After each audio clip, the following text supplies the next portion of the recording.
Hello, Christopher. What's going on?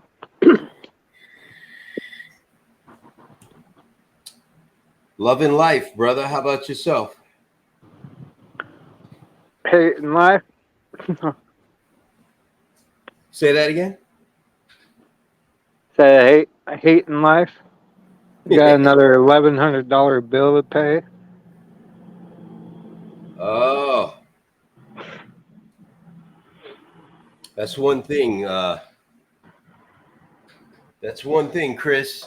No matter what happens, the bills never stop coming in, bro. Yeah. It is what it is. How was your weekend, man? Other than a bill. Oh, pretty good. I just stayed home early. I hear you. I hear you. Um, to be honest with you, I pretty much did the same. You know, I tried to get some rest, basically. Been burning the candle on all ends and been trying to get some rest, man. I see you've been really posting in the group, and I have noticed your contributions, and I want to thank you for that. Um, Yeah, no problem. yeah. Um, let's see who else shows up tonight. Honestly, I was going to try to I was going to try to ditch tonight again, but I know that I know that I know that everyone was asking me. Few people were asking me to do a show last night, and I was like, you know what, man, let's just can we please just give it a rest for a few days? Need a break. Right. And I'm glad we did because it comes to a point I feel like we're like we don't when times like this come around we need to take advantage of it. You know what I mean? Right.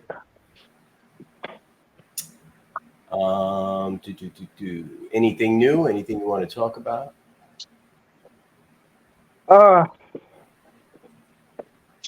no, nothing new, really. I did, I did start posting stuff up on, Truth as well. Truth Social. Yep. Truth Social. Yes. I'm trying to get the word out. Truth Social. Yes. Truth. Yeah. Truth Social. Got it. Got it. Got it. Got it. Uh, I am getting some stuff together here. I did have a question. So, did the fuel card drop today? Did you guys get them?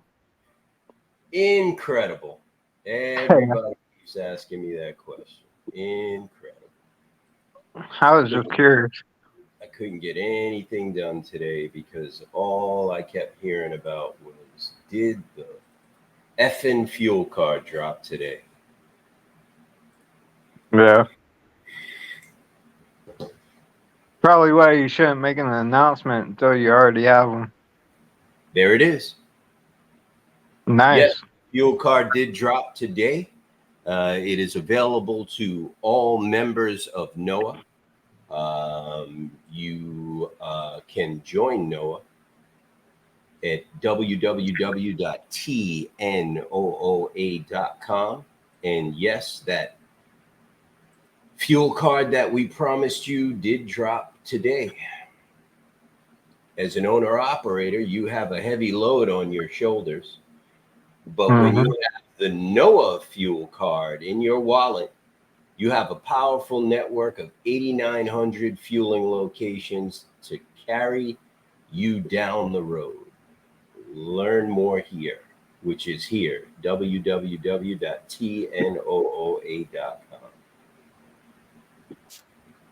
Have you checked out the NOAA fuel card offering yet? Well, have you? I haven't seen it. www.tnooa.com, Christopher. That is where you can see it. No, seriously, I'll get you the information. No, Yeah, last I looked on the website, it wasn't showing nothing yet. just dropped today, bro. So yes, the fuel card is available. It just started today. You can inquire about it at the NOAA website.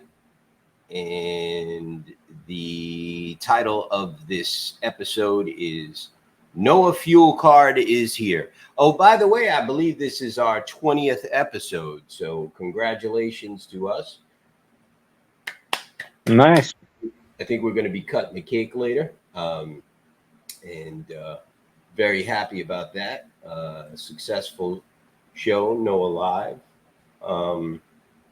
And yeah. So what'd you do today? Oh, a lot of social media. You must be tired. Yeah, I was trying to get some office work done too, but ended up getting stuck on social media all day. Yeah, that sucks. Yeah. Well, I will tell you. Oh, I got one more. Wow, this is a big one. Actually, I can't even put this one up. This is too big. You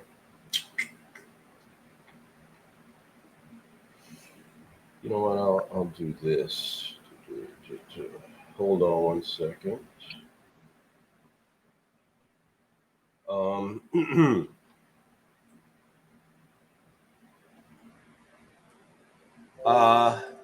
I got an interesting email a little while ago, and I don't really want to say who it was from, but I can tell you it was very interesting. Oh, boy. Hit the road with a fuel card that gets it.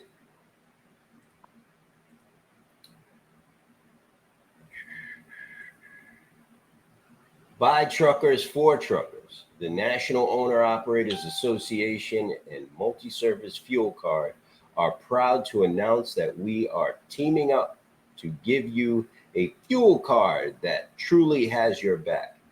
As a company founded by an owner-operator, Multi-Service Fuel Card understands the expenses and challenges that come with operating a truck and managing a fleet. By signing up with the Multi-Service Fuel Card, you'll gain access to a variety of fuel-saving benefits and card perks, in addition to a fuel management team that ensures you are never alone. Well, that sounds good. Yeah. So is that different, like a separate page? Because I'm under the benefits and discounts and That's not on the website yet, bro. It'll be yeah. there. Okay. All right. Was just curious. I'm reading all of this now. I just got it, so I Right. haven't had a chance to, go over everything, but I know what it's all about. So it's a good card. It's definitely worth it. And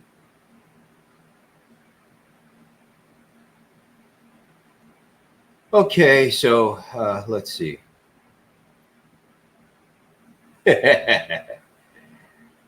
Well, Tim, I'm not going to do that because I'll put it to you this way.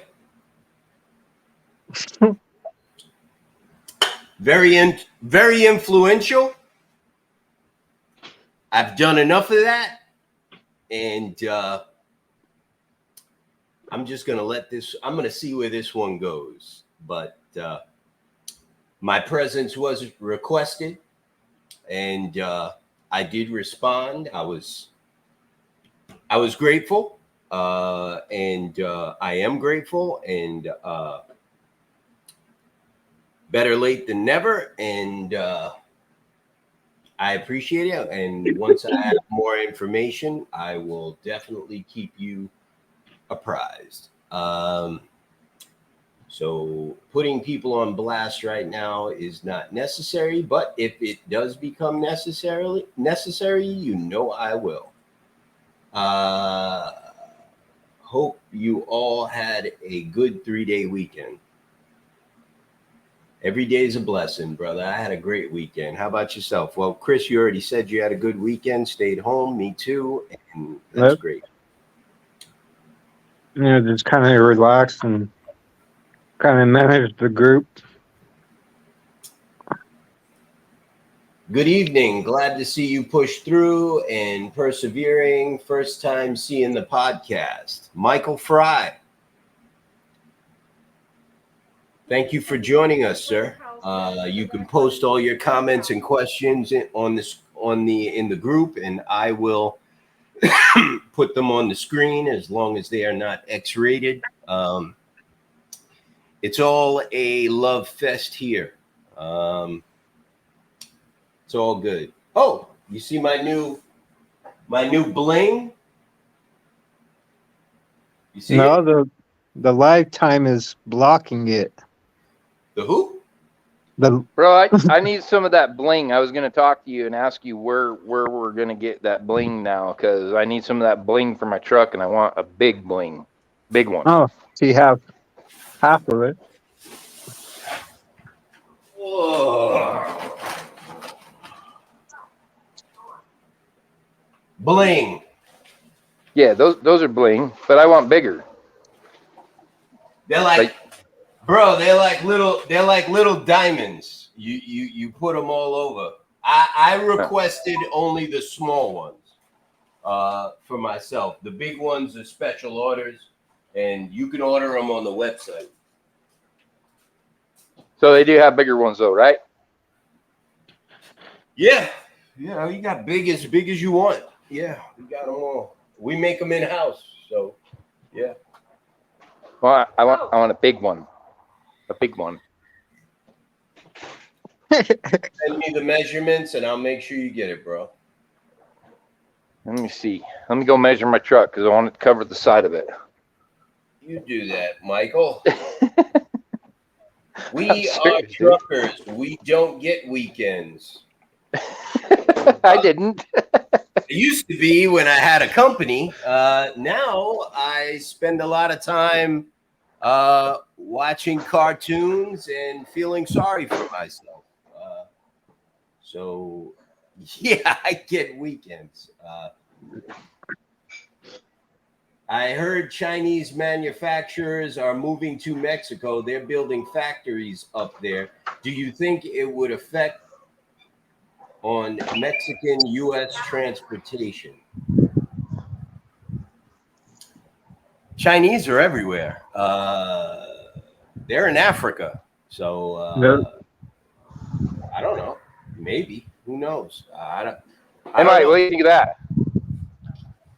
A little dirty, but there she is right there.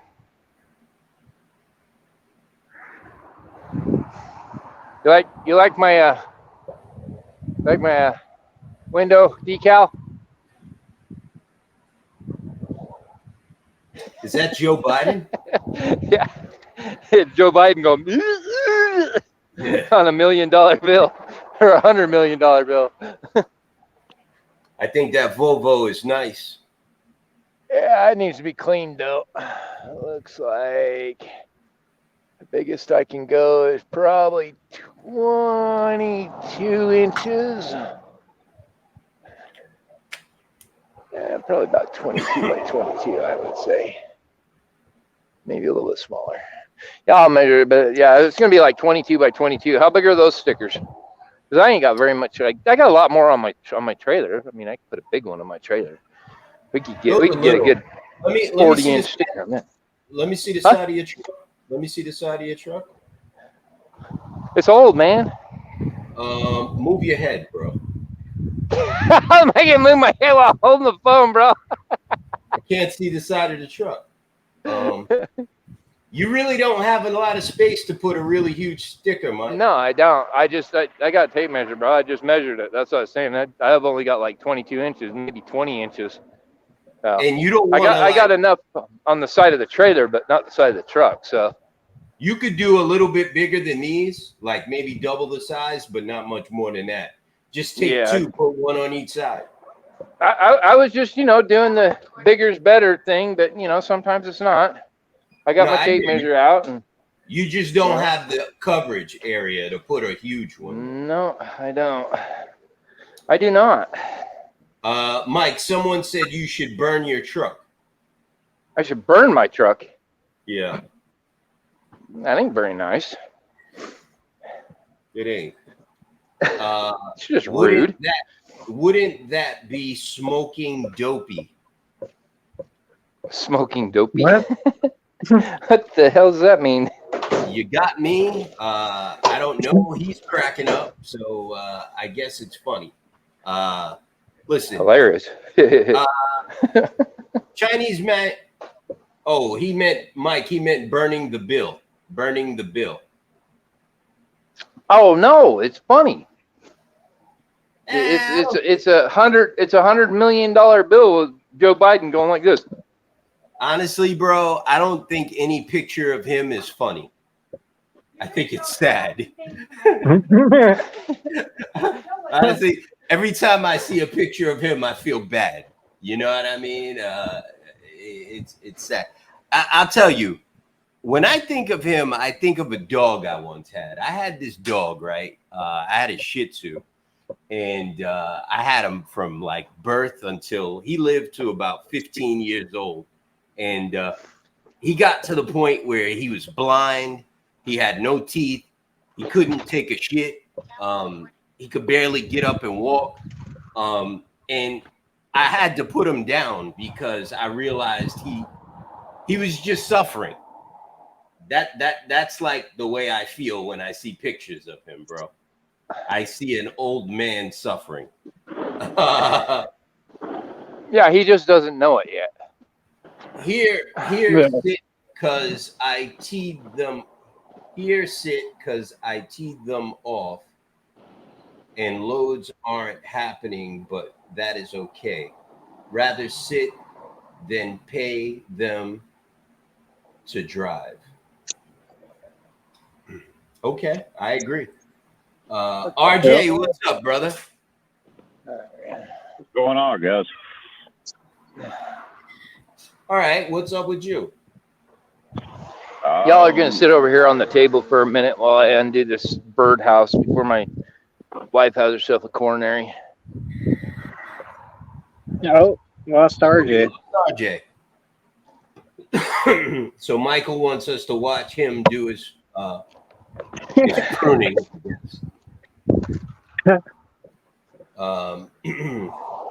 You can't see me all the way over here. How was your weekend, RJ? Well, it was kind of a shit show, but I wound up with 3 days off.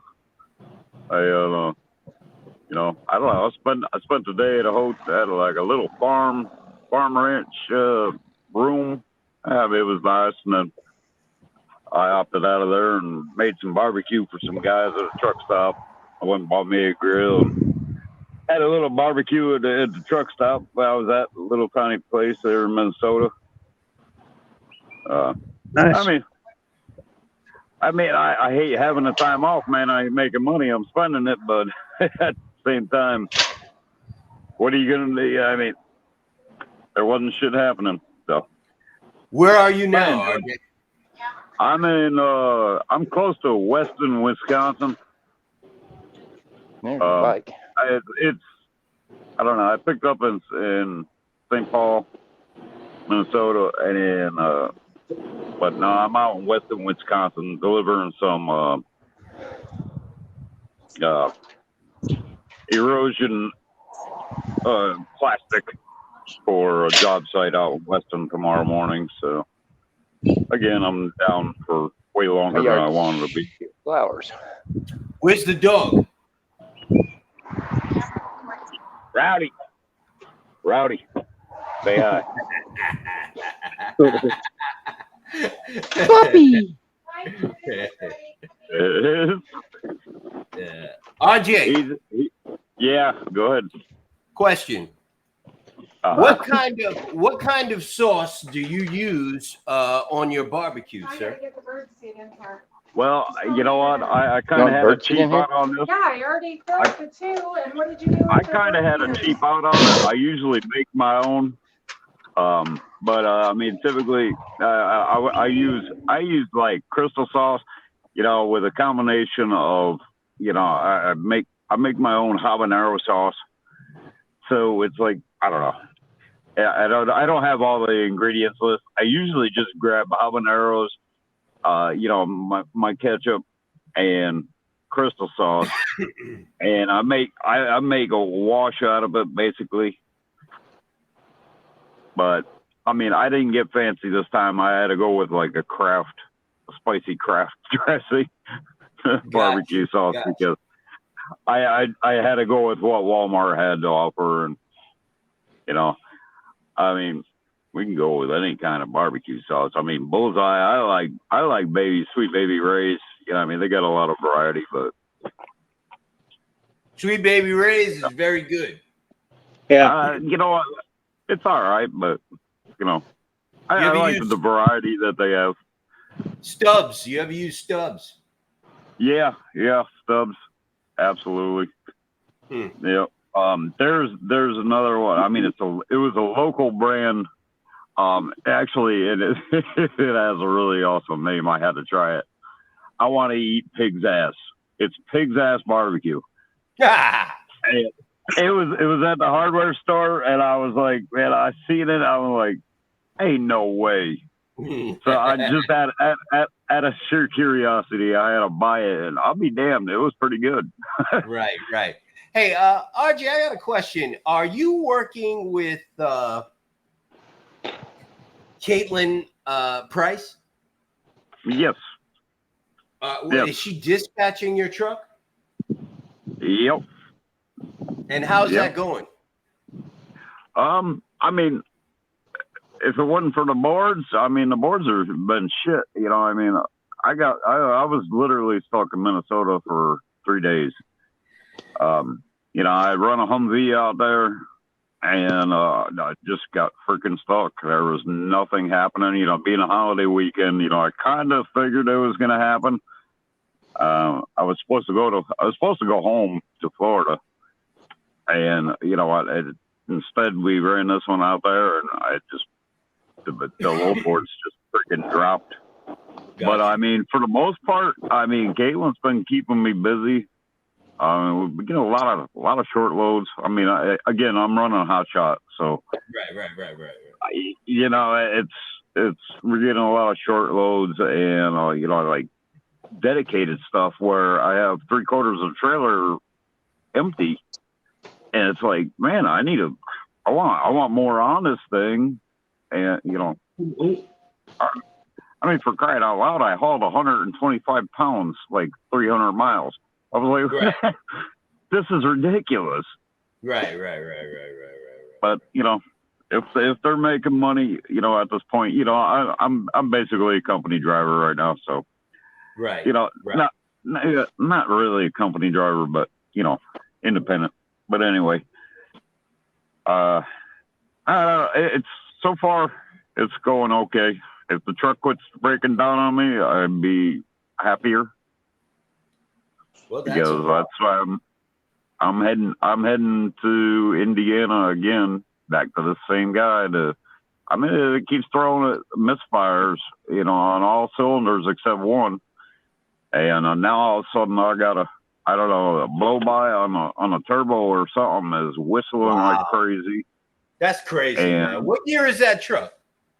It's a it's a 21, dude. It's a Ford?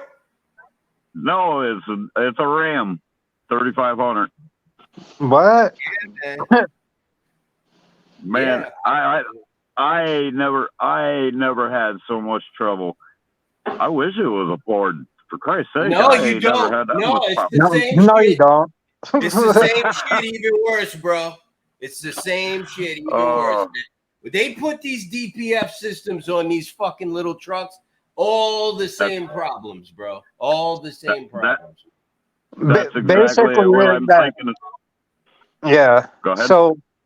So the trouble that they had back in 2012 to 2014 is what they're running into now, putting the DEF onto these, Dodge Rams and Fords, and so yeah, Well, I they're don't know. running into the same issues. I My don't know. I brothers- mean, like, I could sit My here and brothers' idle for pickups, like, they spend yeah, I more mean, I time could at the dealer than on the road, bro. well, see, we ain't going to no damn dealer, so, but, you know, and that's what sucks is I could sit here and idle for like 15, 20 minutes, and this thing just whistles like the goddamn tea kettle's going off. I'm like, what? Okay. And it just whistles. So, I give it a little goose, and it comes back. But I don't know. It's weird. I don't know what it is. I'm not that tech savvy, and it's entirely too hot under there for me to stick my hands in trying to find out exactly where the hell it's coming from. Right.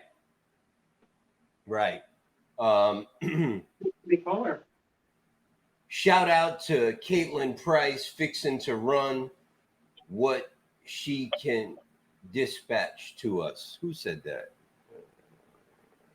Caitlin's here. Hi, Caitlin. No. Oh. Caitlin's not here. No. Someone gave her a shout out. Yeah. Yeah, so let me put this back on the screen here. Blah, blah, blah, blah, blah, blah, blah. Hit the road with a fuel card that gets it. That fuel card came out today.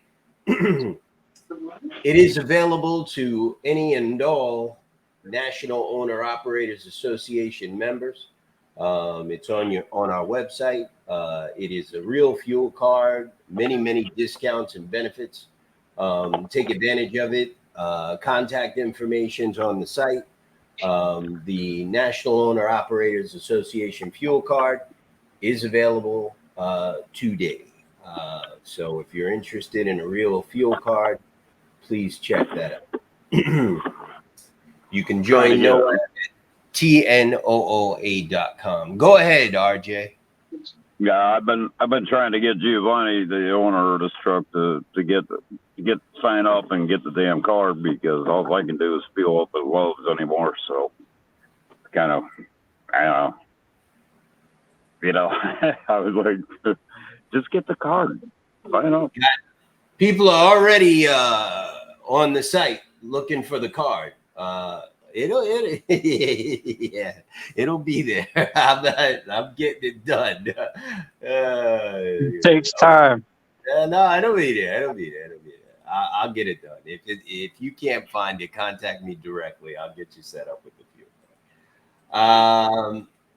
What else? You know, it's crazy, man. I want to talk about my special email today that I got from a very influential person down in Washington, but I can't, and I'm just not gonna. But I can tell you that it was a surprise, and I'm curious. I'm happy, but you know, after a week like last week, I was really tired, and when I saw this, I felt a little chipper about it. My spirits came up a little bit. We've spent the last 7 months screaming and yelling and fighting, and not getting as much recognition as I think we should have for this issue. But it looks like we are starting to get the recognition that this issue deserves. So I just want to put that out there. Anything you want to share there, Chris? We lost Mike. No, I was just gonna say, well, just from what you said, it sounds like we're finally getting heard. So, I mean, everything that we're doing is working, apparently. Not only are we getting heard, but I think that my hope is that if this meeting turns out the way that I hope it turns out,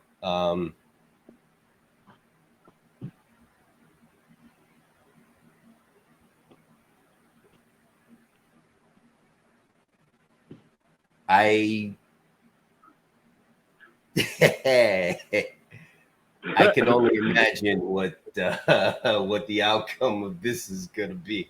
All I can say is hold on to that truck, keep that fuel card as long as you can, pay your insurance, because things may be a changing. That's all I can say. Hopefully, that's all I'll say. Hopefully, I can tell you that nothing like this has ever happened in the history of trucking, and the only thing that I could say was better than this is probably the creation of the International Brotherhood of Teamsters, and outside of that, I can't say that anything. I hope that this happens the way that it should happen, that I want it to happen. So I'm not going to put anything out there more than that. All I will say is we'll see. Here goes one. I'm going to put this one on a screen because actually I do have a couple of things we could put on the screen here. If you just bear with me, let's put some group stuff. While you're doing that, just a reminder, we have that meeting with Congressman Fulcher tomorrow too. Oh boy, what time? It would be 4:30 your time. Oh shit. Okay. Damn. I'm going to be there, but thank you for reminding me. Yeah, it's in your email for the link. The link's in there. I know, Chris. Thank you. Well, my bad. I got a lot of meetings, and I will be there. You got it, bro. Here goes one from Courtney Hughes. Why can't we form a union, Mike? I'm in Chicago, and I want to get guys together. I'm running rails. And know tons of owner ops and small companies who would be willing to listen at least. Well, thank you for the question, Courtney Hughes. Chris, you want to field that one? So if we became union, then we have to,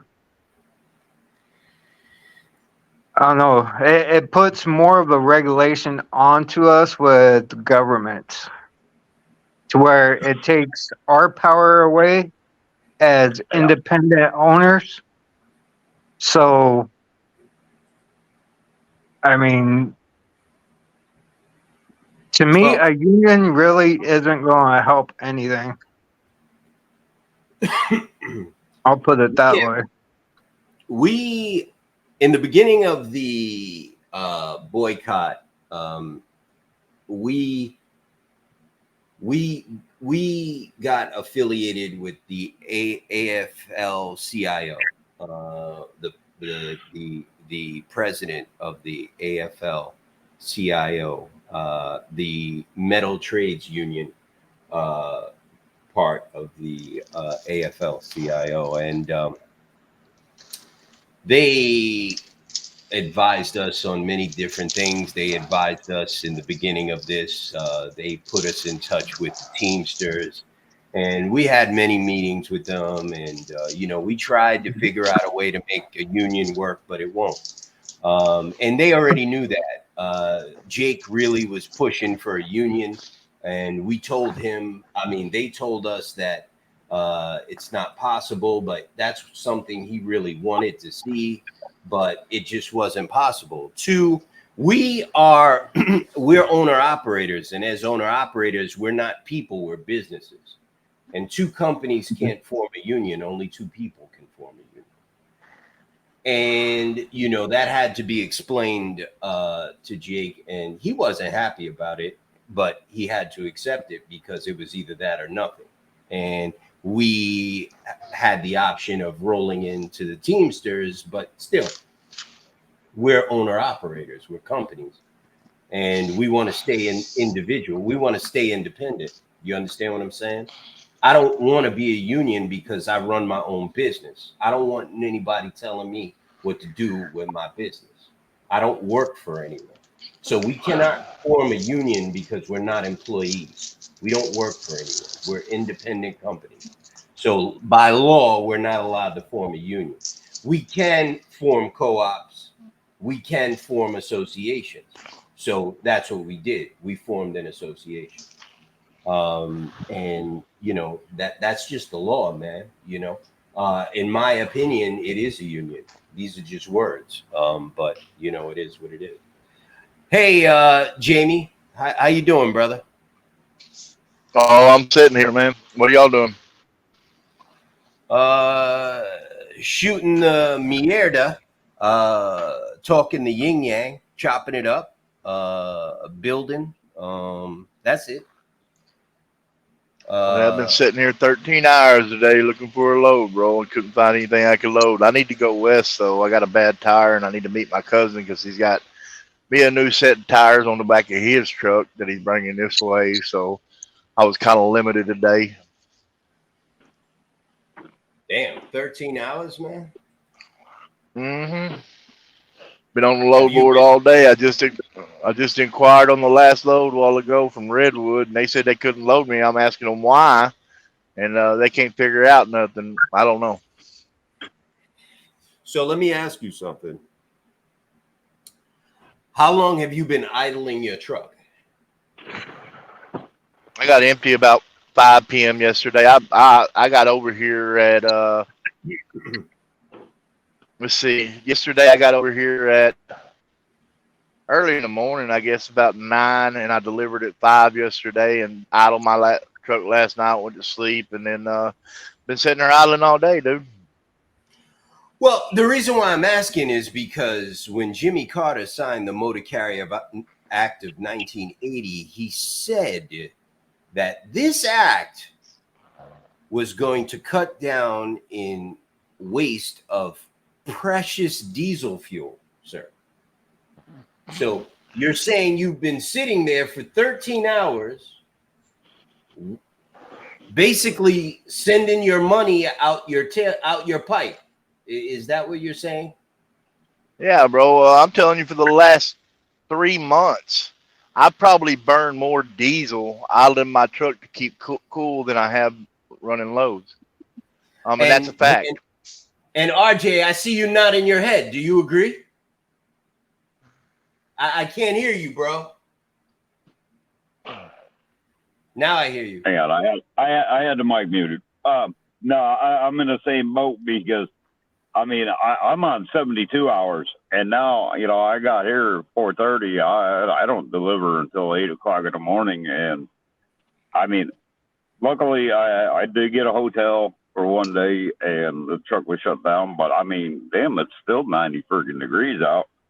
Harley, I mean, I'm shut down now, but you know, at the same time, it gets hot. I'm sorry, but I'm not gonna die in this thing. I got a dog in here. okay. No, I hear you. Let me put something in there as well. You know, and this is a fact. I've been out since last week. Okay, when my cousin broke down, I had to do a rescue mission. So all week, right now, I'm sitting with 33 hours on my clock and home on recap. So, you know, I let's see, maybe 16 or 1700 miles. Now I had a pretty good week because I kept my rates up, but literally I'm idling and spending as much fuel idling to keep cool as I am running loads, man, and that's a fact. Probably more. Well, It is. Harley says, I'm sorry, I don't know if this is a man or a woman, but I believe it is I'm just going to say Harley says 44 hours idle for me. Now, I have a question for all four of you. Chris, I know you're not driving right now, right? No, All right. trapped in the shop. So the three of you are calling ex-President Jimmy Carter a liar. I just want to put that out there. We need to get that out in the airwaves. He should have stuck. He should have stuck to growing peanuts, y'all. Texas. He sure made a mess out of the. He sure made a mess out of the transportation industry. So I just want to put this on record that RJ, Texas Trucker, and Harley Kelchner are calling respectable ex-president Jimmy Carter a liar. The man who put the first solar panels on top of the White House. You are all calling him a liar because he said the Motor Carrier Act of 1980 was going to save precious fuel every year. I could look up the exact number of gallons, he said, if you'd like, but let's look at how much precious diesel fuel that the current quota has saved us. I think it's hilarious. Look, idling is a problem, and look, we are all going through it now. And all jokes aside, it is sad. It is very sad. Everyone knows it, and no one's doing anything about it. It's sad. This is an issue, and this is why we're fighting. And there's no reason for someone to say I've been sitting for 44 hours. I've been sitting for 13 hours, sitting in a truck, looking for loads, keep clicking refresh, hoping something's going to change, for just burning fuel for no apparent reason. All the money you're making, you're just sitting there burning for no apparent reason. Not all of it, but a nice chunk of it. It makes absolutely no sense. And this is the reason why we're fighting. I got another one here. I idle because the APU just blows exhaust into the cab. The APU just goes into the cab. I think something's wrong with your APU. That's pretty bad. I would say get it fixed. Yeah, Do you have your You window? need to have the exhaust checked on that thing. Yeah. Maybe you got your side window open or something like that. That's a bad deal you got going on right there. That's bad. I've got an APU, but it's not functioning. Now, don't get me wrong. I mean, I've been sitting here looking for a load for 13 hours. Now, let's clarify this. I've actually been sitting here for 25 hours, but I've been looking for a load for 13. But sir, that's a wasted day. That's a wasted day.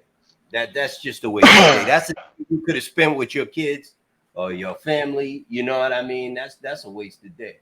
Do you agree, Mr. Anderson? I agree 100%. But the problem is I was doing that and I was able to get home when I couldn't find a load and search for a load from the house because the rates was decent around there. But about a month ago, the rates fell off over there, and literally, I had to get out somewhere else to be able to keep moving because I couldn't move around Texas anymore. I was in a stranglehold over there, so I had to get out. I'm sitting right now in Brookhaven, Mississippi. And I've been running ever since I left home. I went up and rescued my cousin, took a load out of Arkansas to Alabama, and then I've been running back from Alabama to Georgia, Georgia to Alabama, Alabama to Georgia, Georgia to Alabama, and then Alabama to Tennessee, and Tennessee to here.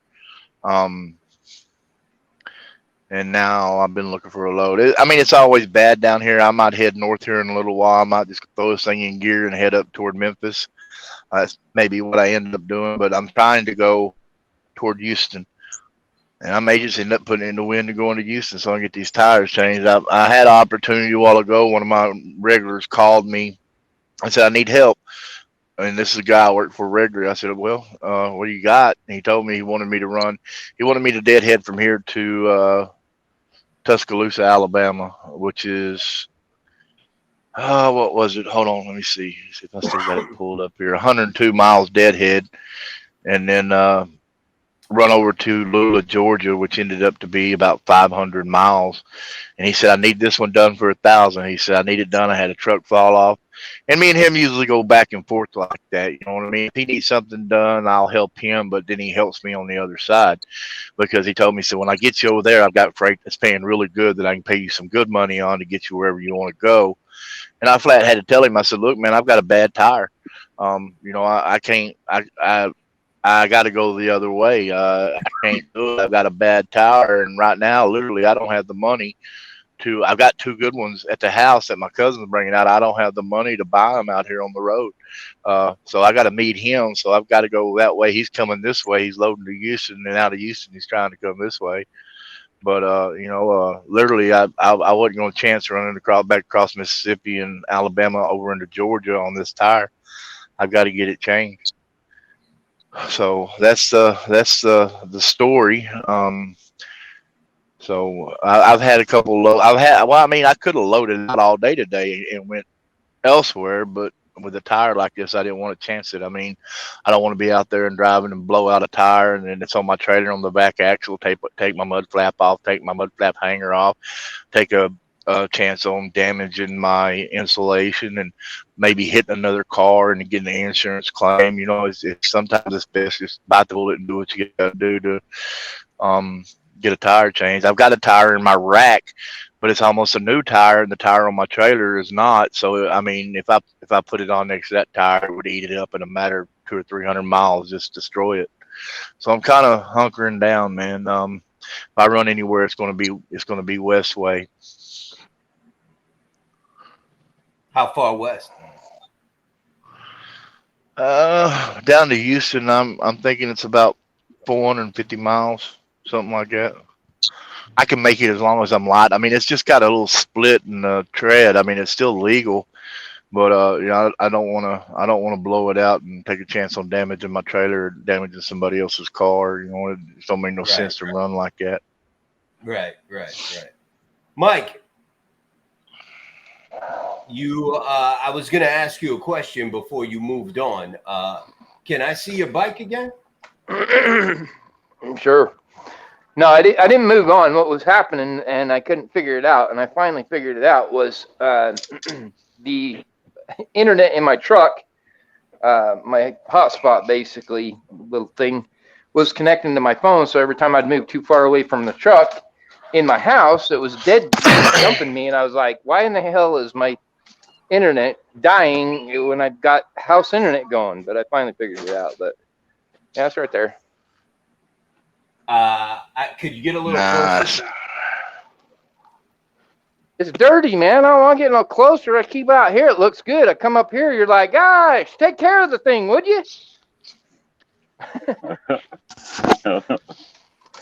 Hey, she's dirty. Look, she's dirty. Let me see the back. Let me see that back rim. The back rim. Yeah.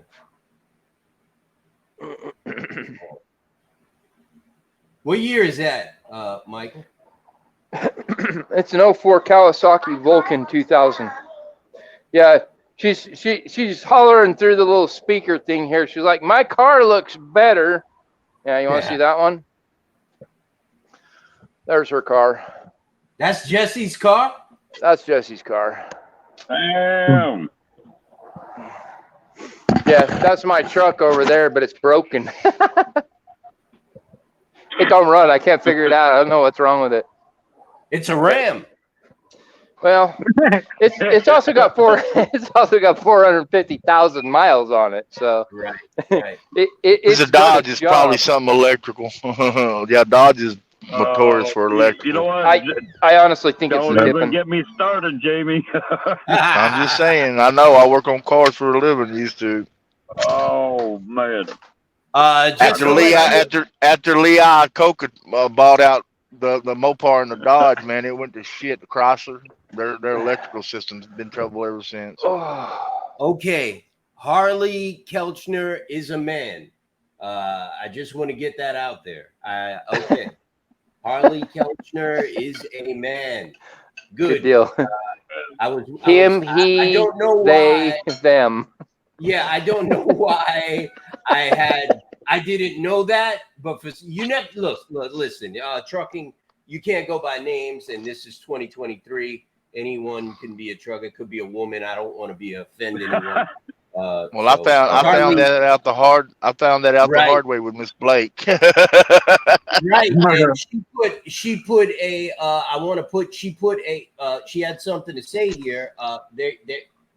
I updated more wording to the letter to senators with specific language regarding brokers requiring carriers to waive their rights to that regulation, etc. And I can see that many people were in the document putting it to good use this weekend. That is the best news I've heard since shit, I don't know. At least Friday. But yes, I am happy to hear it. And Blake Alvarez Voss does have a letter in the group somewhere now, which you could click on. It's already written. You just sign your name to it and send it to your congressman or senator. That's all you got to do. She even put your congressman and senator's email address in there, so you don't even have to look for that. It takes 2 seconds, man, and it could only help. It could only help. Please look for this letter post, click on the letter, read it, make sure you know what you're signing, sign your name to it. That's all you got to do. Click on your senator or congressman or both's email addresses and just send it to them. That's it. Someone actually got a response. I'm going to post this in here. Go ahead, Jamie. I believe I cut you off. No, you're good, buddy. I don't know what's up with this platform, but literally I cannot get on here unless I connect to my Wi-Fi, to my hotspot.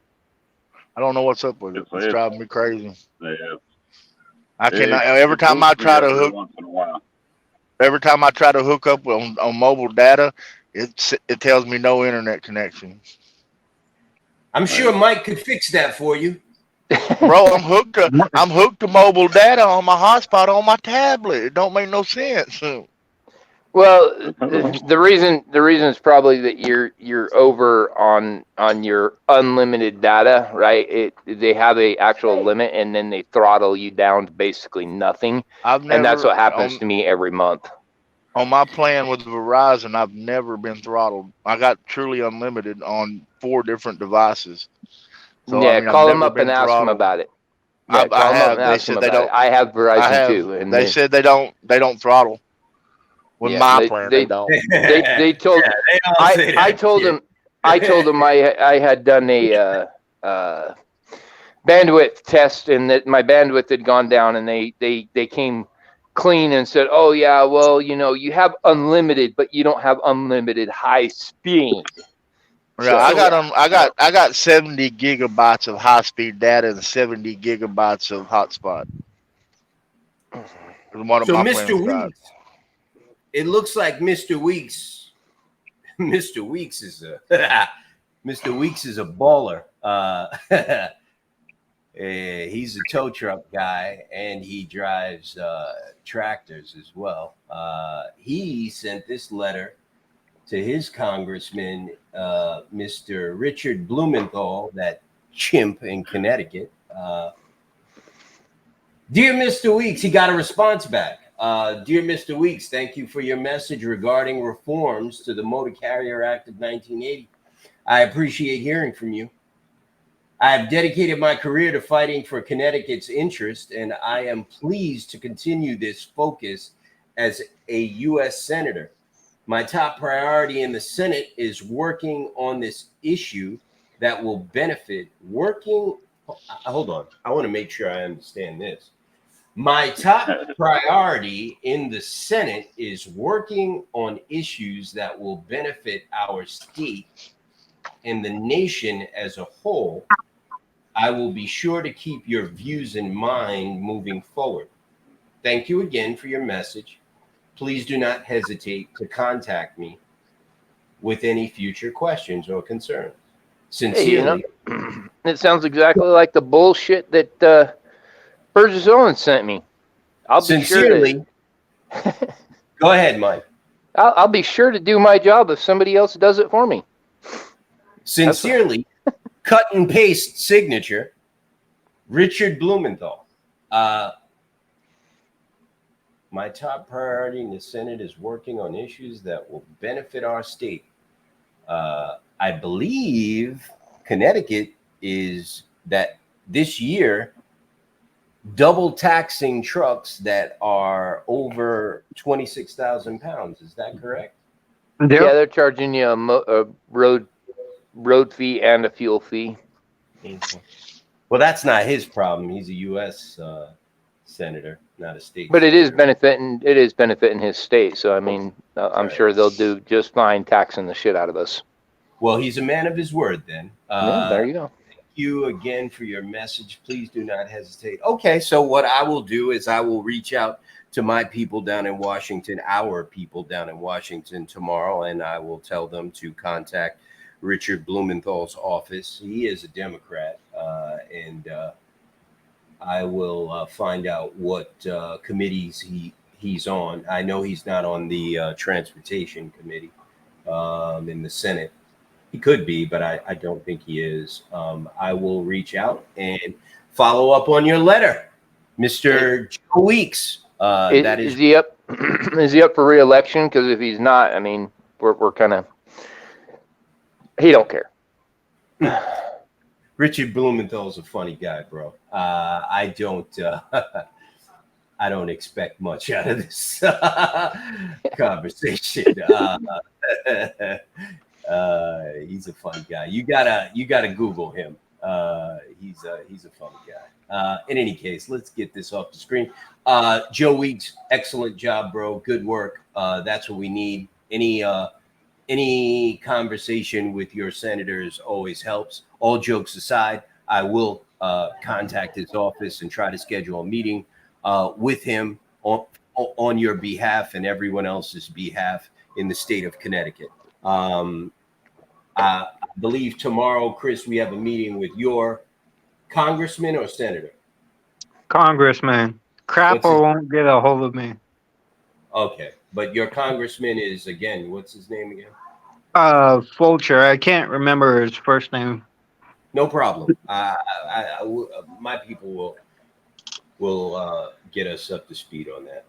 So yes, that is what we do, and it is all good. I believe it's with his office, though. It's not with him, actually. It's with It's probably with a staffer. It's fine. It's the same. Don't worry. The message gets back to him. Yeah. It's fine. But he may just be there. You never know. They are back from summer vacation, so he might just be there. Mr. Anderson, anything else new? Anything you want to talk about? I've still been. How many I've been followers do you have on Twitter now, Mr. Anderson? About 4,300. I've got like 5,500 on Facebook. I got a pretty good following. I'm algorithm banned right now from following anybody back until I got to go back in and clean up some of the old accounts that I don't interact with anymore. But you know, Jason Anavarte, I don't know how to pronounce his name. The senator out of District 31 in Georgia, he stayed engaged with me, and we're still talking. Man, he's interested in what we got going, and I think we're moving ahead as far as that district in Georgia, getting some support down there. You know what I mean? He says he wants to hear it, and he wants me to share. And I started tagging him and everything we're doing on Twitter, and he's following along and commenting and messaging back and forth. So I mean, seems to be a good guy. So maybe I mean, I understand we're focusing on the federal level right now, but eventually we'll have to go back to local and state after all this is accomplished, and we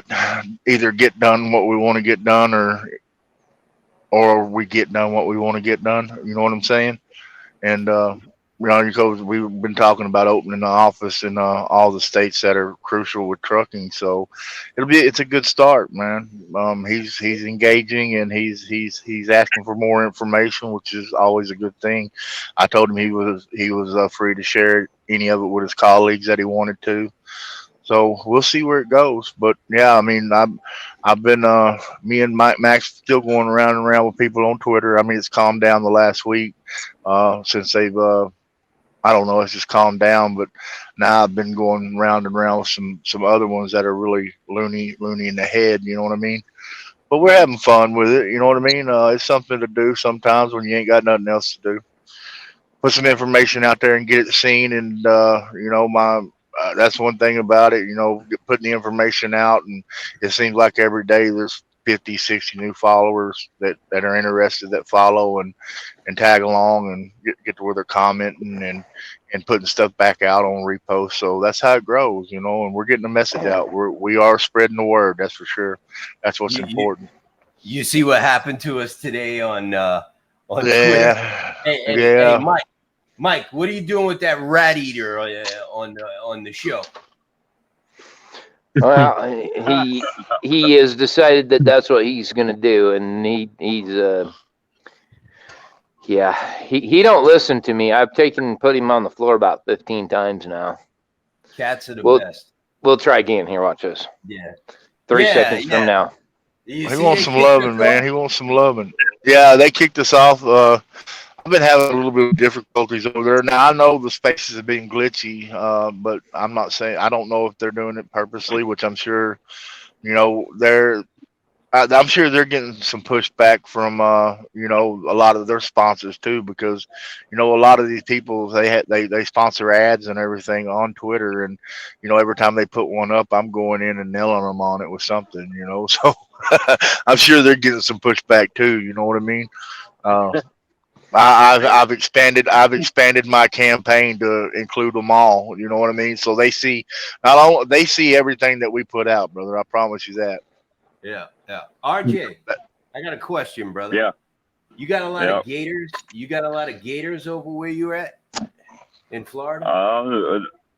Well, in Florida, yeah, I was gonna say here in Wisconsin, I ain't seen one yet, but yeah, no, I got plenty of gators. I done caught a couple of them already.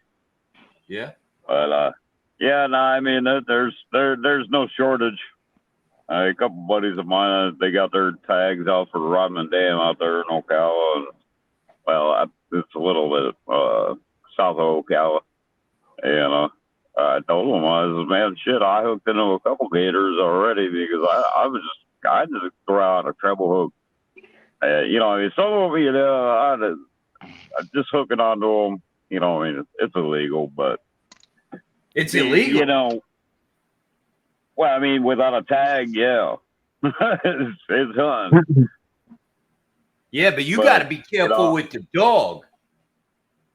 I ain't worried about that. I'll shoot that fucking thing before it gets in the boat.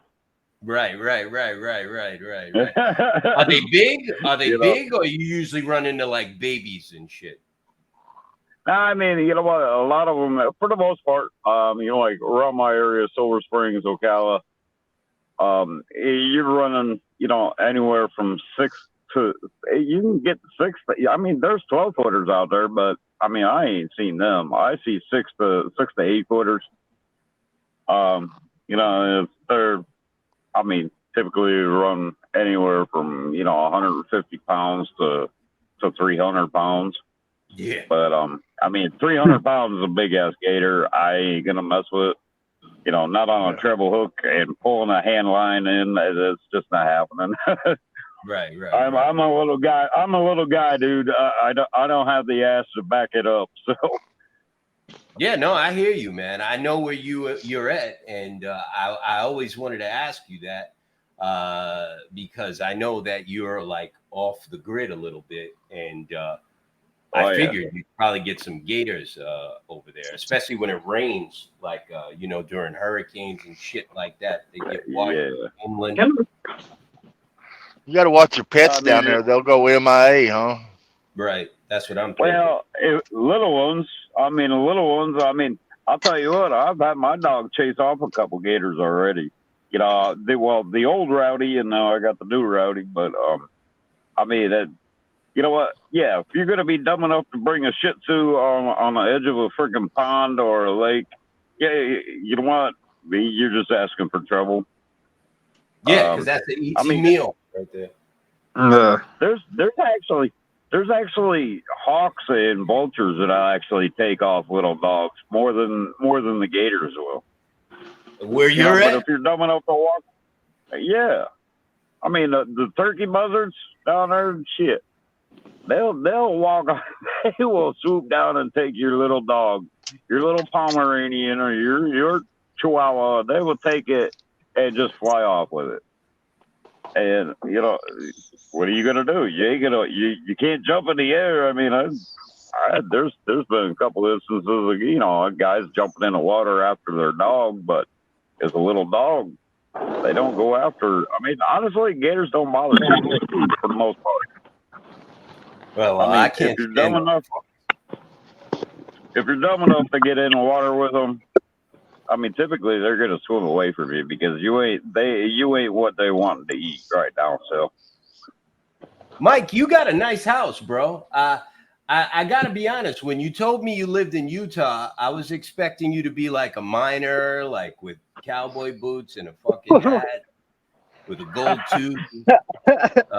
When I think of Utah, I think of, like, you know, gold miners and, you know, shit like that, man. You live in like a normal neighborhood. You live in a neighborhood, bro. You don't live on like the side of a mountain or no shit like that. Like,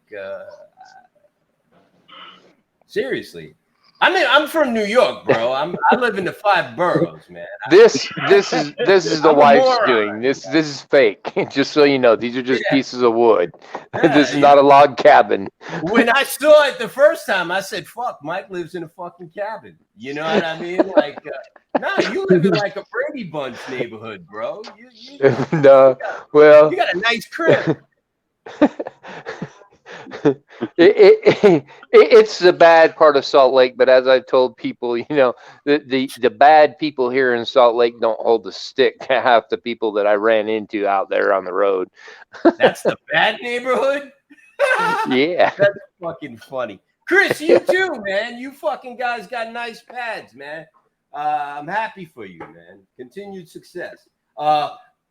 Jamie as well. And I'm actually. Here's my house. Yeah, no, I've seen your house, man. I was just gonna say, I'm in my house too.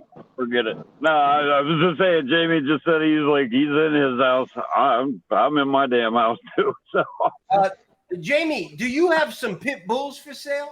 Are they for sale or you know? I got rid of all of them. I didn't sell them. I don't believe in selling dogs. I give them away. I don't. That's one thing I've never agreed with is people selling a dog. I mean, that's like selling a family member. You know what I mean? I give them away. RJ, yeah. your dog sleeps a lot. He sleeps more than Mike's cat. And I'm very particular about who they go to. You know what I mean? I don't want one of my dogs going to somebody that I got to worry about if they're going to fight him or hurt him. You know, because my dogs are my family. You know, they're my babies. So. Oh yeah. Yeah, Blumenthal is senior citizen. My dog's a damn rat with an attitude. I'll show you my dog. Homeland Security, Judiciary, Security and Cooperation in Europe, Armed Services Committee. Come here, Gizmo. Hawkins. Gizmo, come here. Come here, Yeah, Gizmo. he's useless, but Hi, I mean, Gizmo. thank you, Blake. This is my rat. What the He's hell's growling that? at me. That's my rat. He's a Palma shit, Pomeranian Shih Tzu. Yeah. Palma shit. Palma shit. All right. This Those is are also a Jesse's. Palma shit. Those are Jesse's dogs. No, this one's mine. This one's Jesse's right here. And so you admit that. Yeah, Which one that's is my yours? dog. This guy right Which here. one? The Come white here, one? Gizmo. No, that's Jesse's dog. This is my dog. The one that growls at me. That's my dog. Come here. I know. Come here. Mike, your dog don't like you either. No, he don't.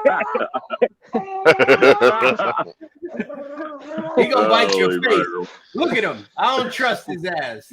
Mike, what'd you do to that dog, ADD? What'd you do to that dog, bro? I Right. don't like your ass I just either. took him off his bed. He's not happy about it. Yeah. You You pissed done off? something to him in the past. He don't like you, bud. Mike, I'm gonna make a little suggestion. Stick I- with cats. I I took him on the truck is what I did. Oh fuck, he don't like. He got all pissed. No, he grew up on the truck with me. New York City is the concrete jungle. Yeah, I mean it used to be a lot worse. It is better now, I guess. I can tell you that we have a lot more Mexican people here now. That I can tell you. Mexicans and Africans. We inherited a lot more of them. And that's fine, I guess. Anyway. That's good. Diversity is good. Yeah, all right, RJ. We sent him back to Florida. Someone put up a hiring sign, all should see. Where is it? Okay. Are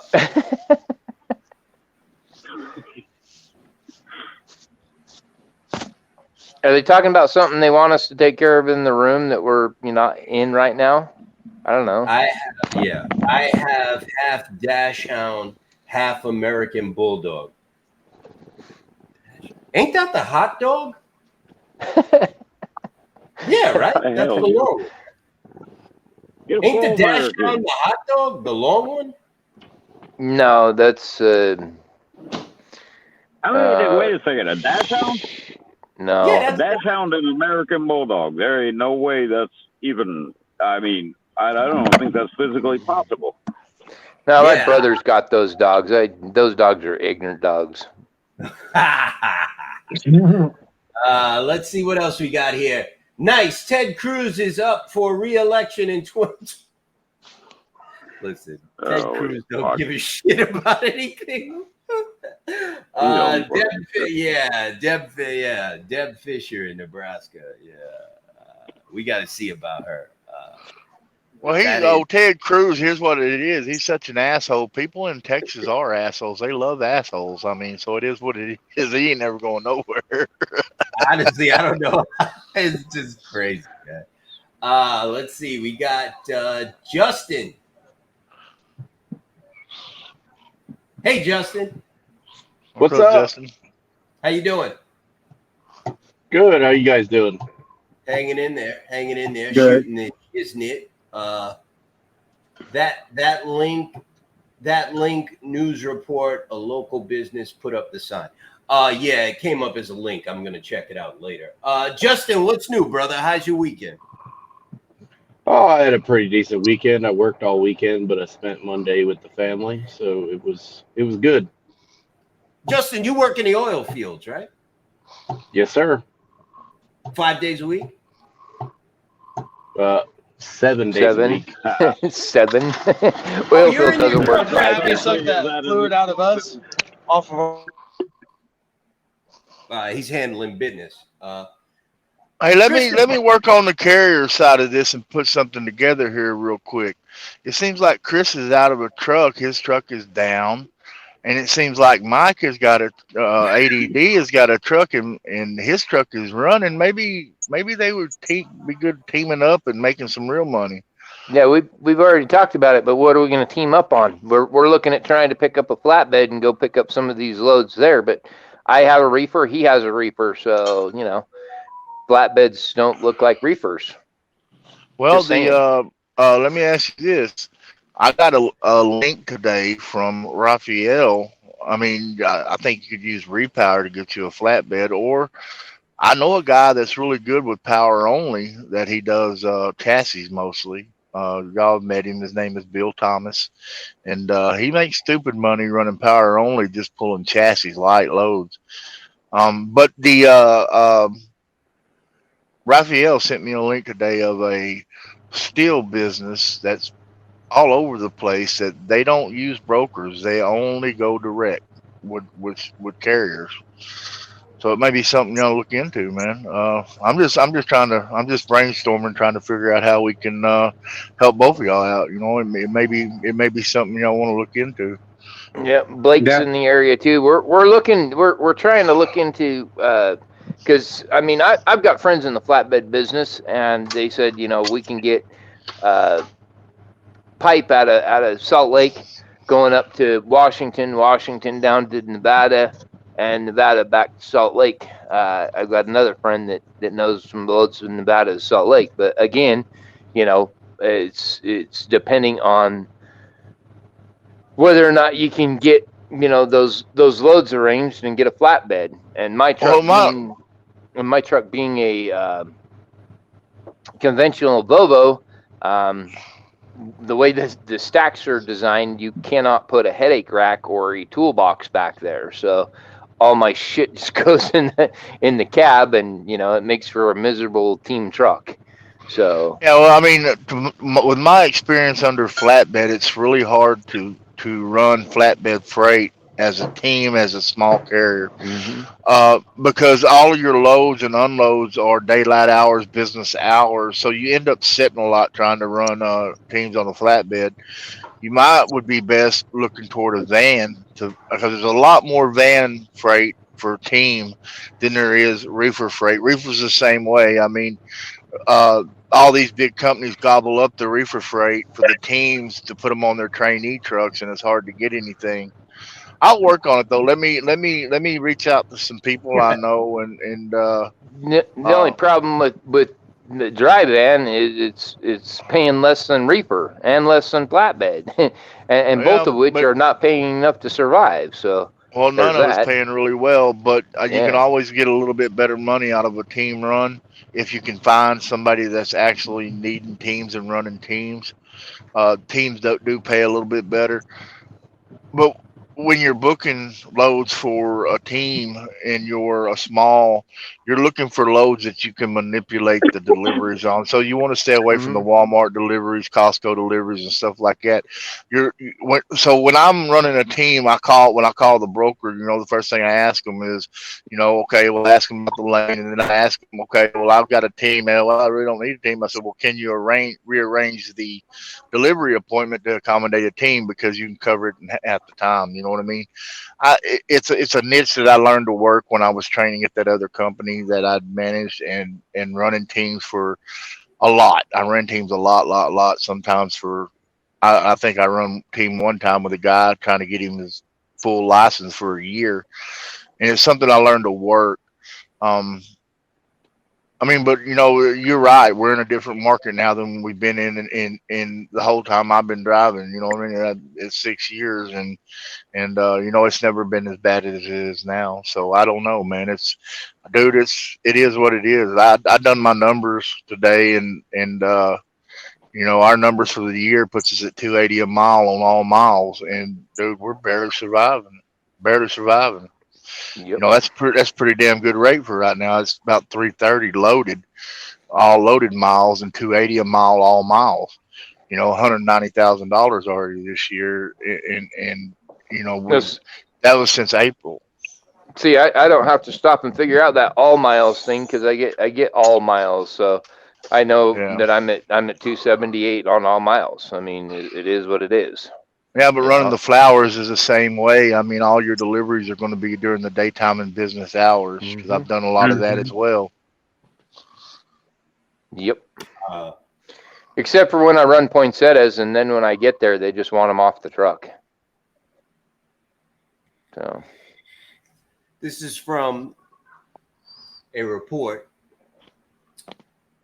The actual study was done between 1980 and 1981.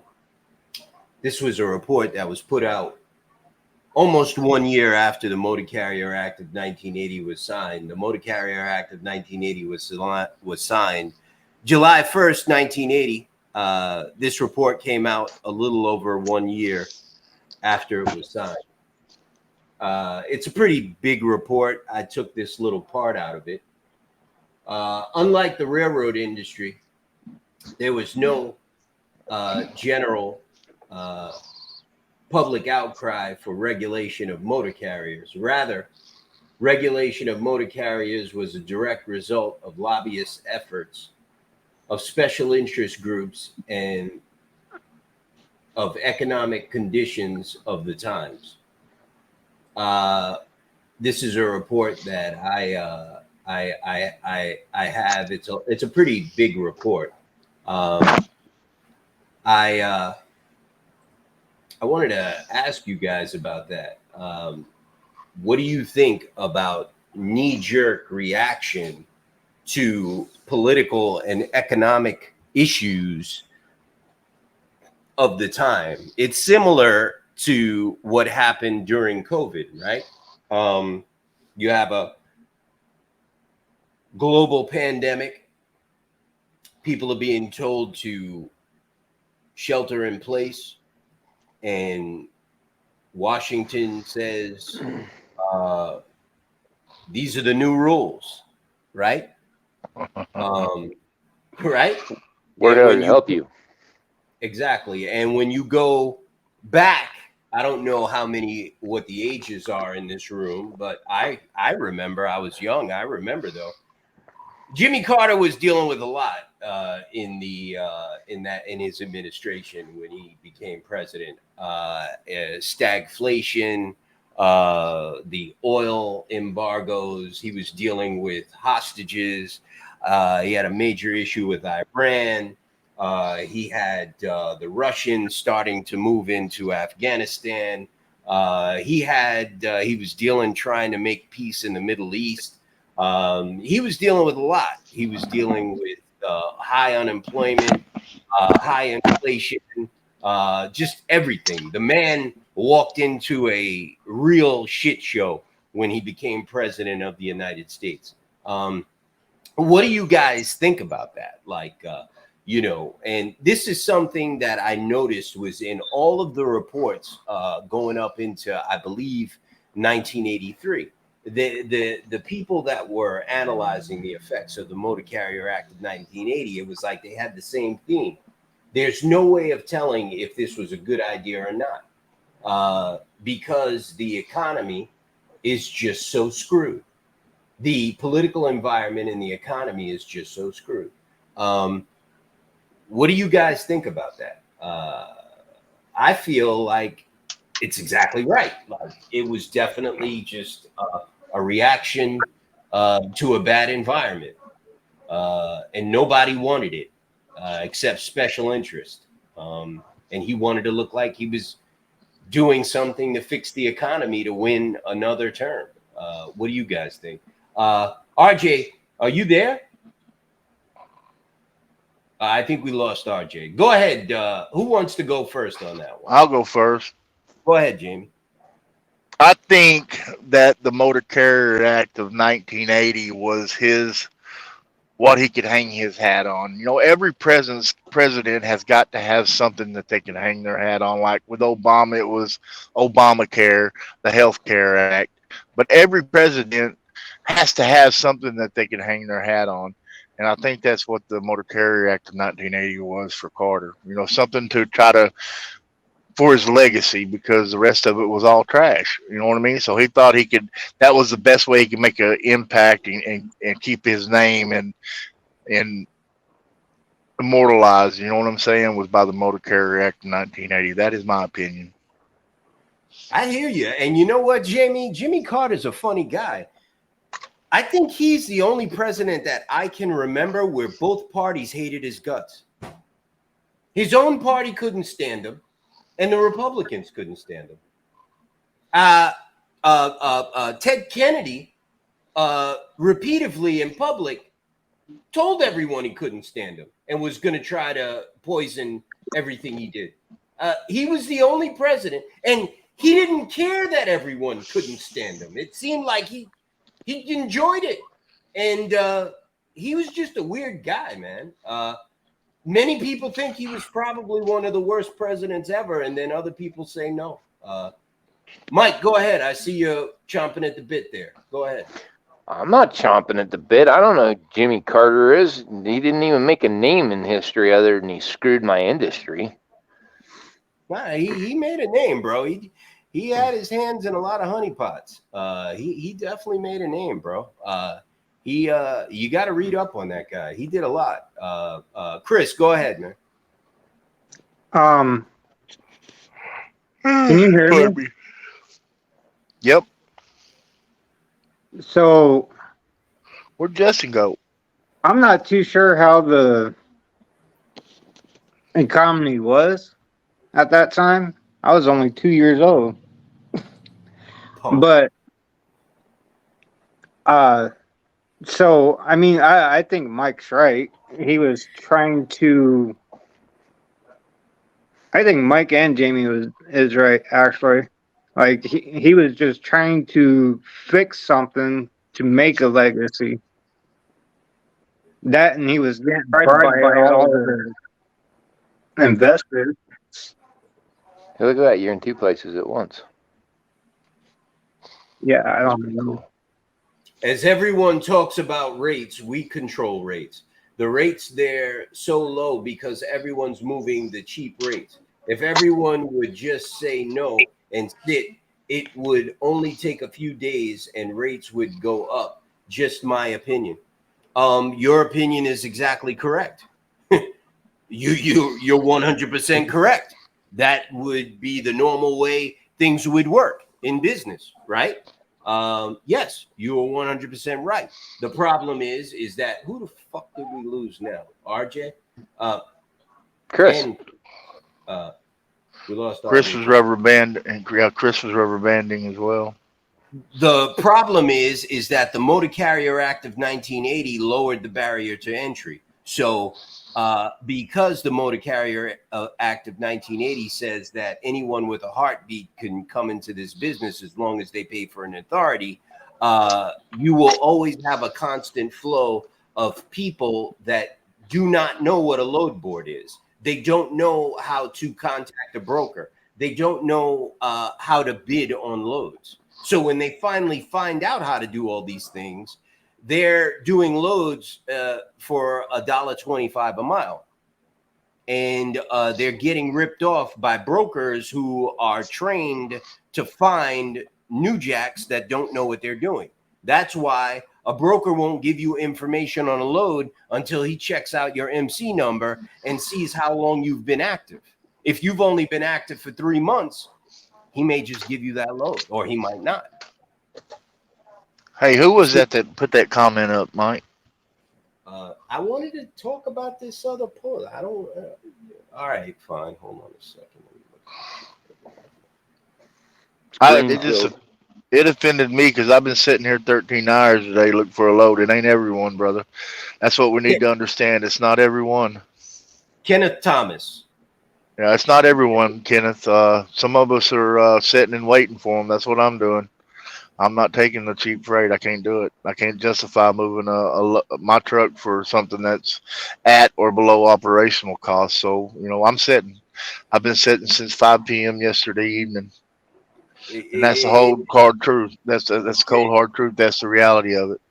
And Jamie, everybody knows that it's the truth. You are a seasoned guy and you know how to negotiate rates. But the way the Motor Carrier Act is structured, it's structured to wash guys like you out, guys like me out, guys like Chris and Mike out. They don't want us. You understand what I'm saying? That's why the whole system is the sham from top to bottom. They're screaming safety, safety, safety, but how can you scream safety if you're allowing people to come into this business with no barrier to entry? How can you be surprised that there's so many accidents on the highway if you're allowing people that have no reason to be on the highway in the first place into this business, right? Well, they have a whole act that's been in place for 43 years that says that's the case. It makes no sense. Right? Well, it makes plenty of sense if you're a senator in Congress and, your pockets are being lined and, all you got to do is just keep on passing the acts that keep the non-educated coming and filling the seat and turning the steering wheel and making it look like they're doing something. And, you just every once in a while say we're working on safety when Mothers Against Tired Truckers or the railroad or somebody bitches about, our safety stats and everything else, and they just, oh, well, yeah, we're taking care of that. We're going to employ more FMCSA officers, we're going to employ more DOT scale officers. We're going to do this safety check. I mean, this stupid ass safety check hasn't been going on forever. This is only 5-10 years old. This stupid 72-hour thing. Oh, it was new. Oh yeah, we're gonna make the roads safer. No, you're gonna send everybody home and make the brokers,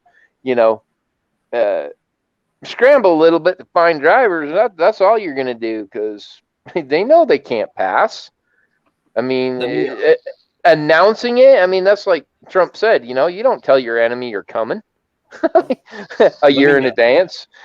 Let me get to some of these comments, Mike. You're totally right. I understand. I do the same. I went in business to make money, not to just get by. Absolutely. Absolutely. No way are you going to stand there and say, make a commitment to an expensive piece of equipment if you don't feel like you're going to do well and just pay your bills. For that, you can put on a suit and tie and go to some office from 9 to 5 and pay your bills, right? Absolutely, I agree with you. If I get 2,100 mile load, I'll pay $2,000 in fuel. Might get $300 for the week. Why run the load? Exactly. Why run the load? Now let's put a little bit of hot sauce on that scenario. If I get 2,100 mile load, I'll pay $2,000 in fuel. Might get $300 for the week. If I blow a tire, there goes my 300 plus everything else I had to spend. But hell, right? You don't even have to blow a tire. I mean, you had to chain up. I mean, let's take my situation for example. I was coming over 70 out of Colorado. They had us chain up on 40 miles of dry road. By the time that I was done with it, I had burned up $200 worth of chains and tore 2 fenders out. So, it's it doesn't always have to be a blown tire. It can be tire chains. It can be, the fact that you didn't have tire chains on your truck and now they're going to cost you $175 a pair. Kenneth Thomas say 100%. They're getting ripped off by rookie dispatchers and predatory companies they're linked onto. Absolutely. 100. Everyone is going broke, running cheap rates. Could just been home. Yeah, I already put that one up there. It would take more once we start moving again. They will lower rates again. I kind of agree with that. That's why transparency is important. I believe we're going to see rates going up when the FMCSA gets close to making that decision. I think you're going to see rates going up probably around the end of September, around the 25th. I think they're going to do that to try to keep people quiet so they don't cause a scene while the TIA is meeting with the Congress at the end of the month. But I don't want people to get confused. That's all BS. And you got to keep making a scene because we need transparency. So yeah. Well, I can tell you, I can tell you this: when we do get transparency, and this is what they're scared to death of, after people see how bad they've really been ripping people off, they're not gonna take their loads no more. They'll be like, "F you," just like I am right now. You know, it's like, you know, I get brokers calling me and they're like, "I got a load for you." I'm like, "That's nice. I don't want to take it." And they're like, "Well, you haven't even heard what we're offering." I said, "You're offering shit. I mean, I'm done playing your stupid game. I mean, you know." we had a relationship at one time, and you decided to play F around and find out, and guess what? You're gonna find out. I mean, it is what it is. I won't even take a load from a broker anymore. I just won't. You know, we're excited to announce a powerful new service offering to our NOAA members today. The NOAA fuel card dropped today. You can get information on the website. As an owner-operator, you have a heavy load on your shoulders, but when you have the NOAA fuel card in your wallet, you have a powerful network of 8,900 fueling locations to carry you down the road. I like that guy. He looks happy. Have you checked out the NOAA fuel card offering yet? That is the NOAA fuel card. Hit the road with a fuel card that gets it. By truckers for truckers. The NOAA fuel card is available today. Let's see what else we got here. Nice. Yes, I agree. Yeah, a set of chains last winter, $771. Yeah. a set of chains or all the chains? Because that's ridiculous. One tire is double that in most cases. If roadside, it's triple that. Yeah, that's true. Mr. Anderson. Yes, sir. I noticed you were very quiet on Twitter yesterday. I wanted to tell you, yesterday when we were on Twitter, was it yesterday? Today? That was today, bud. That was today in Trucker Tuesday. He's lacking sleep. I took a nap before I came on here. Sunday. Sunday. Mr. Meeklin came in. Well, you left. I don't know. No, you did. I was probably having connection issues. Something happens sometimes. I wouldn't have left just because he come in. I wouldn't have done that. No, I mean, we're all right, man. It just, you know, we're me and him are still all right. It kind of, I don't know, man. It's hard for me to explain. You know what I mean? To have been in the spaces and listen to us as much as he had, and of course, and go back and forth in the conversations with us, to feel like he doubted us, that, you know, maybe, and it took somebody that's actually out here in the market, somebody that he knows personally, to tell him that, you know, we're telling the truth, that everything we're saying is correct, for him to actually come out and say, well, I believe you. You know what I mean? Now I believe you. You know, at least he said that. I mean, you know, he didn't have to say that. He didn't have to come in there and say that, but he did. And, you know, he's a good guy, man. It's just, you know, it made me think, you know, if we can't reach this guy that we've been talking to for months, and I mean, not sending emails to, or stuff like that, letters that we're actually speaking to on a daily basis, to come in, and then what's it going to take to reach these others? You know what I mean?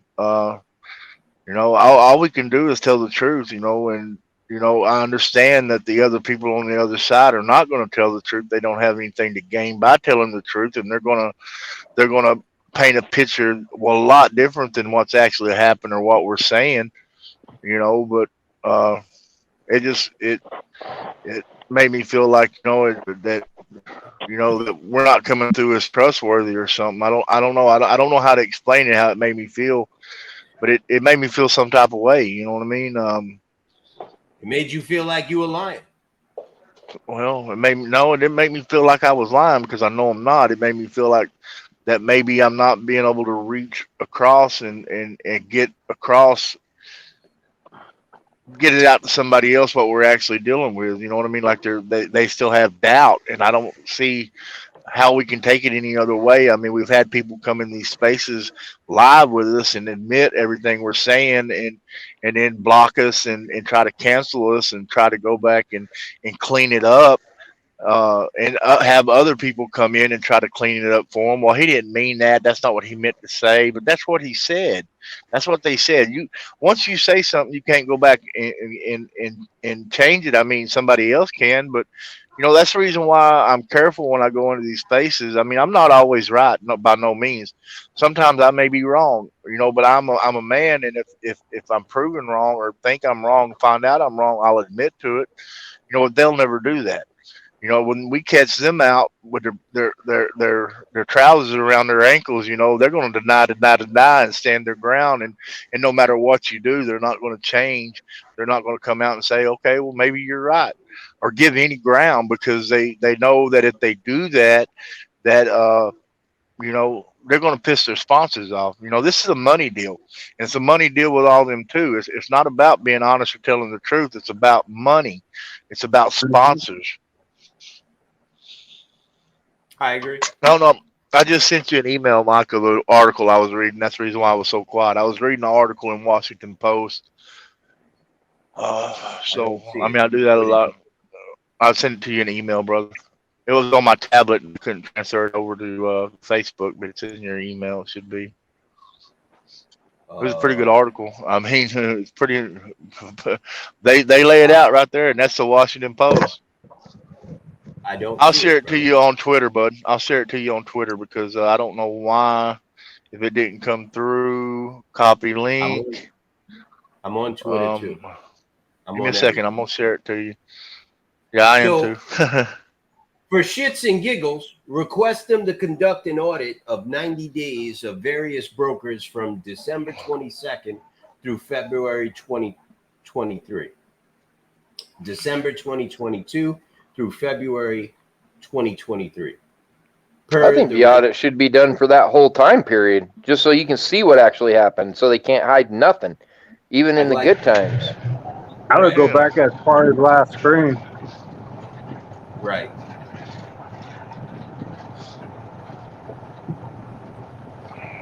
Oh, and a true audit would be all records from a broker compared to the carrier, matched with the payer, shipper. Present that argument when you receive pushback. January to January. Please send that to me if you have it. Jamie, I'm waiting for that article. In the meantime, I think we lost Jamie. No, I'm still here, bud. Can you hear me? Yeah, your screen is frozen. Yeah, I'm on a different app, man. So when I go to a different app, it freezes my screen. But I'm still here. Justin. I guess Justin can't hear. Yes, he's broken. Yeah. Let's see. I sent Marlon a link. Marlon asked for a link. I sent it to him. Okay. I didn't see him. Winter months, they just claim, well, your truck wasn't moving. Yeah, because of snow. Well, let's see here. In a text message, brother. See if you got that. It's something totally different. Let's see. RJ never came. RJ said he had to go walk his dog. I got it.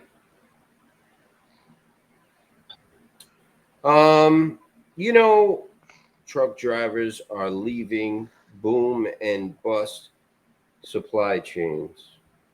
Yeah, I know. We were just talking about that. Well, that's a pretty good article right there. I mean, it says some things in there that you're going to find very interesting.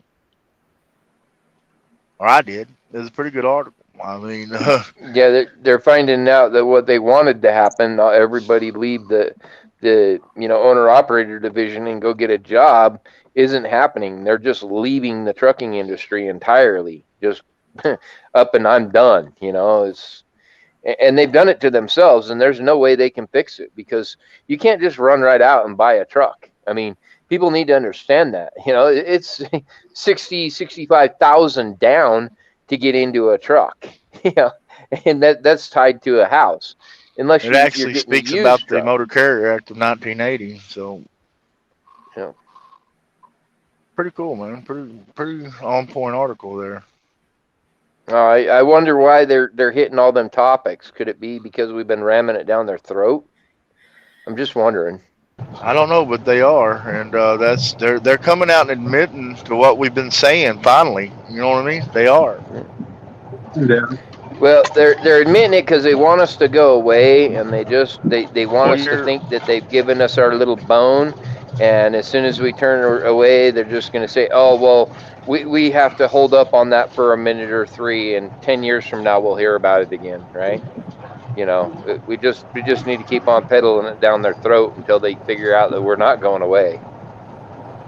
Yeah. Well, I mean, it seems like their narrative is shifting. You know what I mean? We are seeing quite a bit of shift in their narrative, man. That they're starting to bend, man. Well, they ain't got no choice because now we're threatening the whole retail chain.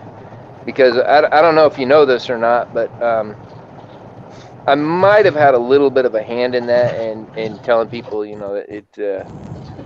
take away Black Friday, you take away Christmas, you take away New Year's, and you take away Thanksgiving. Hey, I'll be back in a minute. I got to take a phone call. I'll be back in a moment. Do your thing, brother. And I promise you the people are listening at that point. Yeah. Yeah.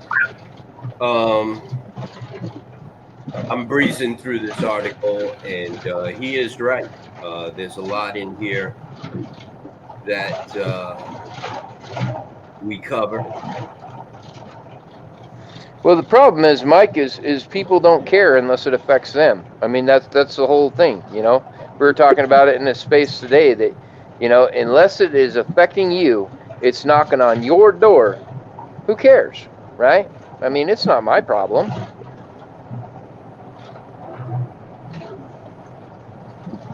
It's funny, man. And that's what they don't get is trucking is everybody's issue. Well, this is exactly what we've been saying. It's planned, you know what I mean? And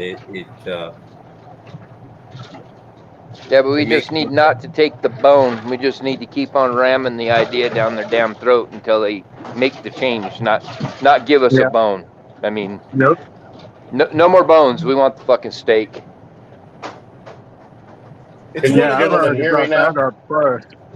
Mike, it's about control. It's about if you are in an industry where you have no control over your destiny, you're in a losing situation.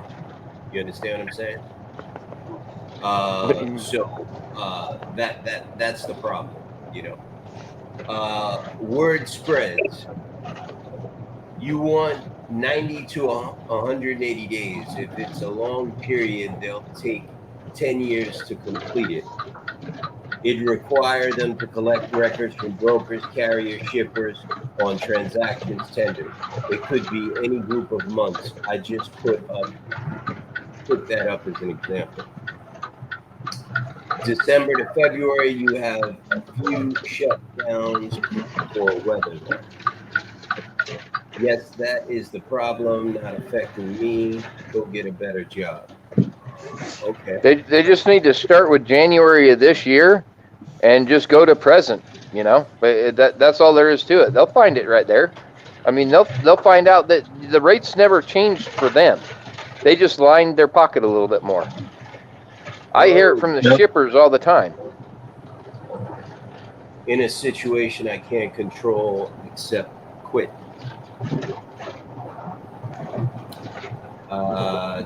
Let's see. Except quit. Why quit? Why not join one of the associations and actually help us get this done?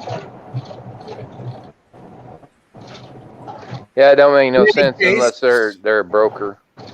Yeah. So, yeah, Tim, jump in. 1 second. So I passed by that new Amazon facility today that they put behind my house, and it is open. It's a horrible monstrosity. I've never been. I ain't gonna say never been, but I never believed there would be one of those so close to me. It is once again, it is a horrible monstrosity of a building. And I can't believe it's right behind my house. I can't stand Amazon. I am going to be announcing a boycott against Amazon very soon. I believe Amazon is the absolute worst company in trucking.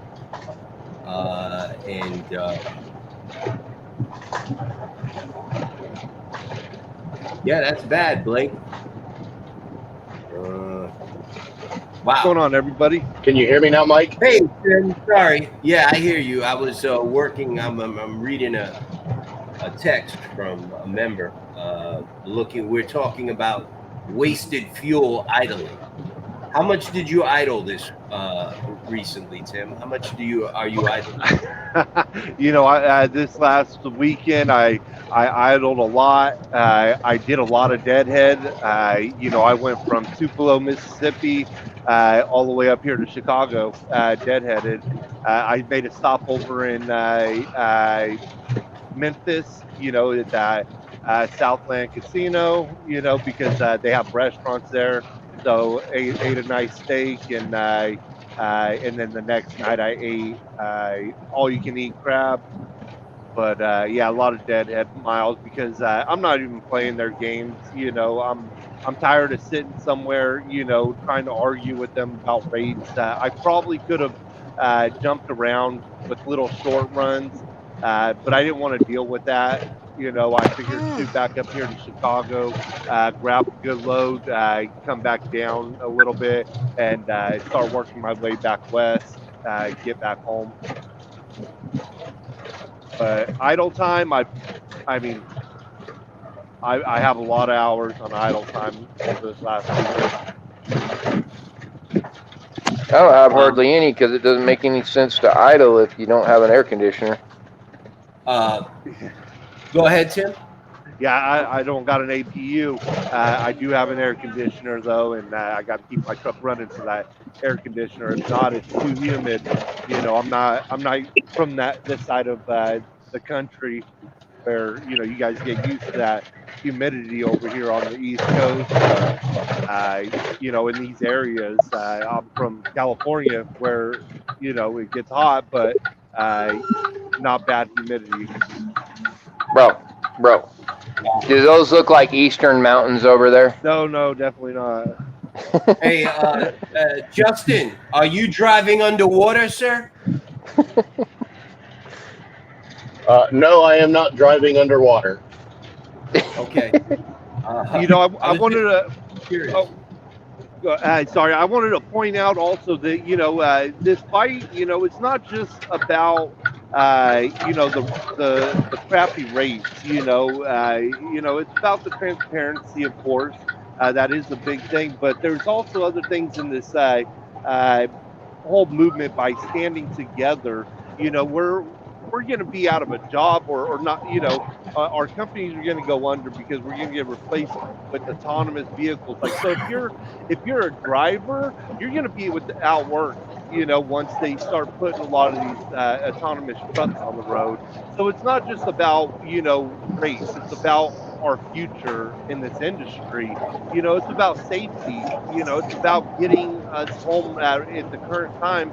You know, getting us home safe to our kids, our wives, our husbands, our mothers and fathers. You know, all of them. Like they want us to come home, and you know, with shitty rates, we can't do that.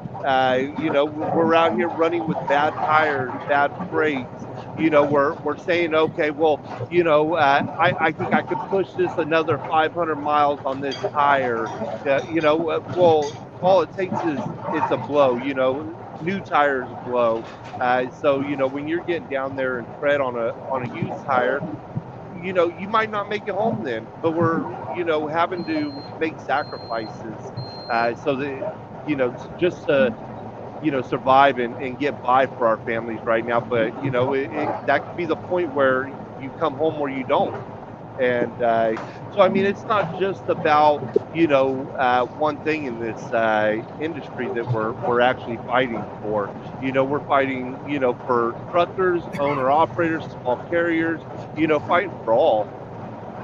So I just wanted to throw that out there to the people. And you know what, Tim, I appreciate you saying that, brother, because you're totally right. It's about the principle. It's about the point. It's like when you were little and you had a problem with a bully at school, and your mother said if you don't beat his ass, he's gonna bother you all year. You know what I mean? It's about the point. If we don't stand up for transparency, anything else we do or ask for after that is going to be a waste of time. Yep. And there is a lot. There is a lot. Speed limiters, more parking, no autonomous trucks. Ease up on the regulations. Get rid of these ELDs. Stop tracking us. There's so much. If we lose transparency, forget about it. Go find another business. It's over. Tim is exactly right. He's exactly right. It is the point. And I'll tell you, I got contacted today by someone very influential that has a lot to do with this situation. I'm not going to say any more than that. Oh, you're killing me, Mike. But I will tell you, when I got that right there tells you something. We are close to winning this fight, and we need to keep fighting. I'm telling you. Yeah. Harley is opening his guts up like a samurai committing bushido. Let me get some of his comments out here. This is not Harley. This is Blake. No start in the last year sometime before they got wind of transparency changing wording in their packets. Yes, because they're listening. You have to figure they started changing paperwork tactics along with their packets. They want to cry rate intrusion. You can request the government to play the audit game. You know they love that. Exactly true there. Harley, I live in Florida. You run your AC year round. That is the truth. I did that on CRST, FMCSA, DOT, FBI, Department of Justice. He's just screaming out all those three-letter words. Yeah, things change quick. Whoa, one of my favorite words, principles. Straight up. Just know it is making a difference. RJ, welcome back. Yeah. Did we lose man. just Sorry, I had to walk the dog. Nah, I hear you. Dog's got to piss. Yeah. I got to walk mine too, as a matter of fact. Well, I don't know. Yeah, you know, But it's anyway. sad that we can't, you know, some of these places, states, cities, counties, you know, you can't even idle in some of these places, you know. Not in New York. Yeah, you know, and so like we're doing it anyways. It's worth the ticket, you know, or whatever they're gonna do. because I'm not going to suffer that way. You know, you go to some places and it's 115 degrees out. You're telling me not to idle my truck, you know, to keep me cool in 115 degree weather? You know, fuck you. Hey, One of my Tim. friends actually died from that. Hey, Tim. They got a snitch program in New York, right? So all these little fucking nerds, right? They drive around in their little cars, right? Their fucking Priuses or whatever the fuck they drive. What the fuck these? What the hell is that? This moron's car. This whatever the battery. Tesla. Yeah, that Tesla shit. So they drive around the city, right? Looking for truck drivers idling. They take a picture of their license plate and they send it in to the DOT, and they get a ticket, and they get a fucking bounty on the ticket.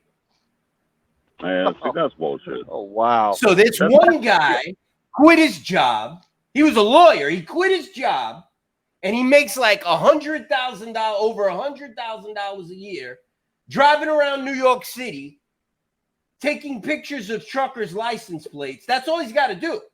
Idling their trucks, and he gets a bounty on the ticket. This is my state I live in, New York City. So, yes, you are correct.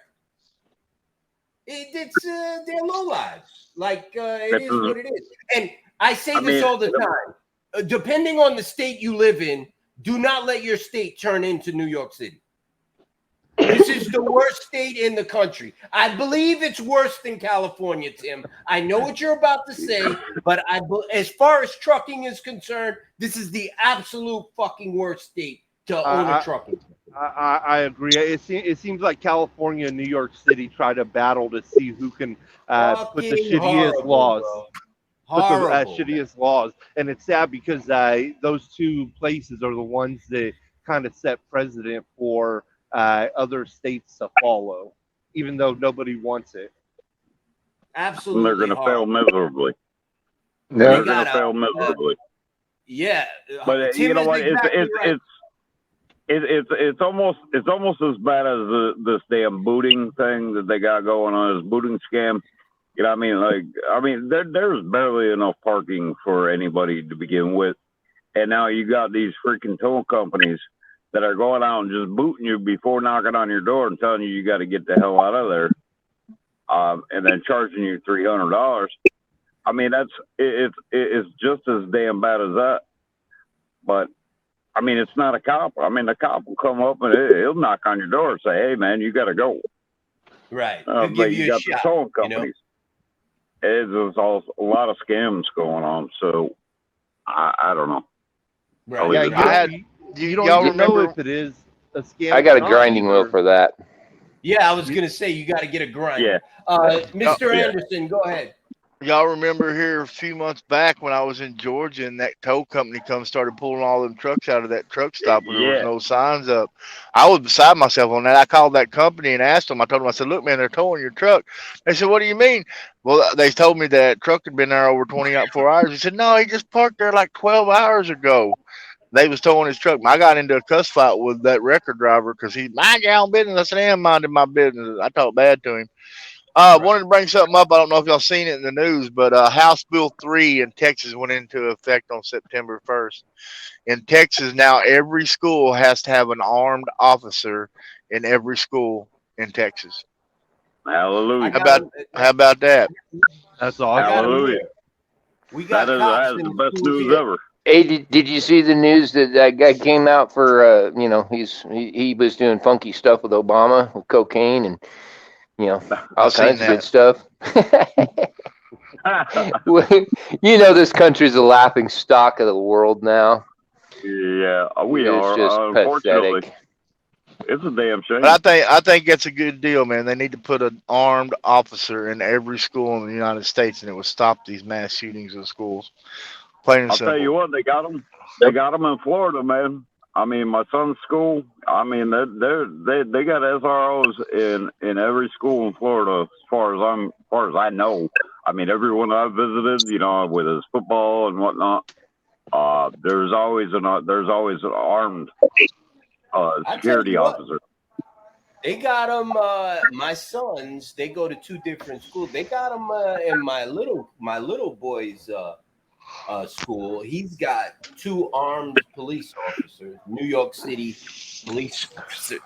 And like a week ago, 2 parents, they basically were about to get into a fight, and they're women cops. They're woman cops. Like you see them, and you're like, yeah, whatever. Right. Man, it's not an option in Texas. It's mandatory. They have an armed officer in every school now. Yeah, they have it here. And what I'm saying is, when she saw the scuffle, she ran in there and grabbed them and wrestled them to the ground. She wasn't playing. I was like, okay, cool. I felt good because for a while I was like, oh, she's just cop candy. They want to make like, okay, we're doing something. They put a cop there. She was a real deal. Nah, she was, right, RJ. She was the real deal. She snuffed that motherfucker, man. She put him in a headlock. She snuffed that motherfucker. And that's why he's our president. Yeah, she put him. She neutralized the situation. I was like, come on, what's going on? I was like, okay. Wait, hold up. What did I miss? Who got snuffed out? Nah, the cop in the Jamie was talking about the new rule in Texas with the cops in the school, and I was telling them that they already have that in New York City, and I was telling them a story that happened last week in my son's school with 2 parents started fighting, and one of the woman cop went over and saw the fight, and she broke it up and grabbed the man and put him in a headlock and dropped him on the fucking ground. And I was like, okay, cool, yeah. I love it. Thump you on your fucking head. Yeah, fuck that. Yeah, exactly. Somebody come in, start shooting, she ain't gonna fucking run. She gonna grab that motherfucker. That's what you need. That's what you need. I approve of that. I have children, and I worry about them in school. So yes, I approve of that. As a matter of fact, in New York, now they lock the kids in, so the doors have to stay locked. They have the siren on the doors, and the doors have to stay locked. Once all the kids are in the morning, they lock all the doors in the school, so you can't get into any public schools like before. You can't just pull the door open and walk in. You got to be buzzed in and shit like that. So I don't mind any of that. That you got to protect. It's the same. It's the same here where I'm at too. But we don't have resource officers at the schools. Yeah, I mean, that's pretty much countrywide now. I mean, you can't get into any school without being buzzed in anymore. I mean, there are a few, I mean, you got these lax towns, the backwoods towns that they don't really have that security measured, but for the most part, any public school is on lockdown. After that bell rings, them doors are locked. But yeah, the first time I went to my daughter's school, I had to get buzzed in, and I was completely lost because I'm out here on the road most of the time. So, their mothers deal with all that stuff at the schools and everything. And I went and I was just like, how do you get in? I'm having to call my daughter's mom. Like, how do I get into this fucking place? And, she had to walk me through. Yeah, I had to get walked through it, and they're like, yeah, go over here, push this button on an intercom. They'll let you in. And then the office is there. And I'm like, oh, man, got to get a map drawn out. I had to go through the same shit. I was like, how do I? Okay, well, I got a call. You called me. Let me in the door. And then they're like, oh, no, who are you? I'm like, well, I'm Walker's dad. You called me, not the other way around. But, yeah, I get what you're saying, man. Mike, may I make a comment? I'm having trouble. Is that a dog, or is it some sort of other animal that you and Jesse adopted and made into a pet? It's a Palmer shit. And right now he's irritated. Kind of looks like a fucking owl. He's scalped. Is he foaming at the mouth? I hope not. No, he's white. Jesus Christ. I think he's smiling. Justin. Hey, Justin, what are you hauling right now, bro? What am I You don't like hauling? it. Yeah. I am hauling acid and water. Did you say acid and water? Yes. Okay, so you That's drop always a that great and you combination. grab. What do? You drop it and grab an empty, or you gotta get that shit unloaded and then go back? No. Well, I'm pretty much done for the day, so I'm gonna take this to a disposal and offload what's in my tank. They'll wash it out, and then I'm headed back to the yard, and then I'm going the fuck home. Got you. Then you jump in your personal car and go home. Yes. How many hours Are you do a day? It really depends on the day. I'm looking at probably 13 hours today. I did 14 on Sunday. I did 5 on Saturday. 12 on Friday. So yeah, it's a lot of hours, Bro, but I have that exemption where Yeah, because you when local. I'm You on, don't have a clock. yeah, well, I do have a clock, but when I'm at a location and I'm on standby, I can just put mine in standby mode, and then it doesn't count my clock. How many total air miles are you rolling though? Oh, it's like 150. If it's less than 180, I believe you don't. Why are they forcing you to use a clock? If it's less than 180 air miles, you're not supposed to be. Let me ask the professor, Michael. 180 air miles is the no hell? ELD, correct? Oh It's man, 172, ain't it? you I still thought only have the 70-hour clock. It's just that you're on a, you got to punch in and punch out. The only thing that you can get away with, what I do, is agricultural exemption, and basically they say you don't need a log at all, but you can claim it as personal conveyance. So basically you're driving around everywhere that you're driving and you're just resetting. So you never start your clock. It's like I leave here in Salt Lake, I don't have to start my clock until I get up next to where Chris is at up there in Burley, Idaho. So.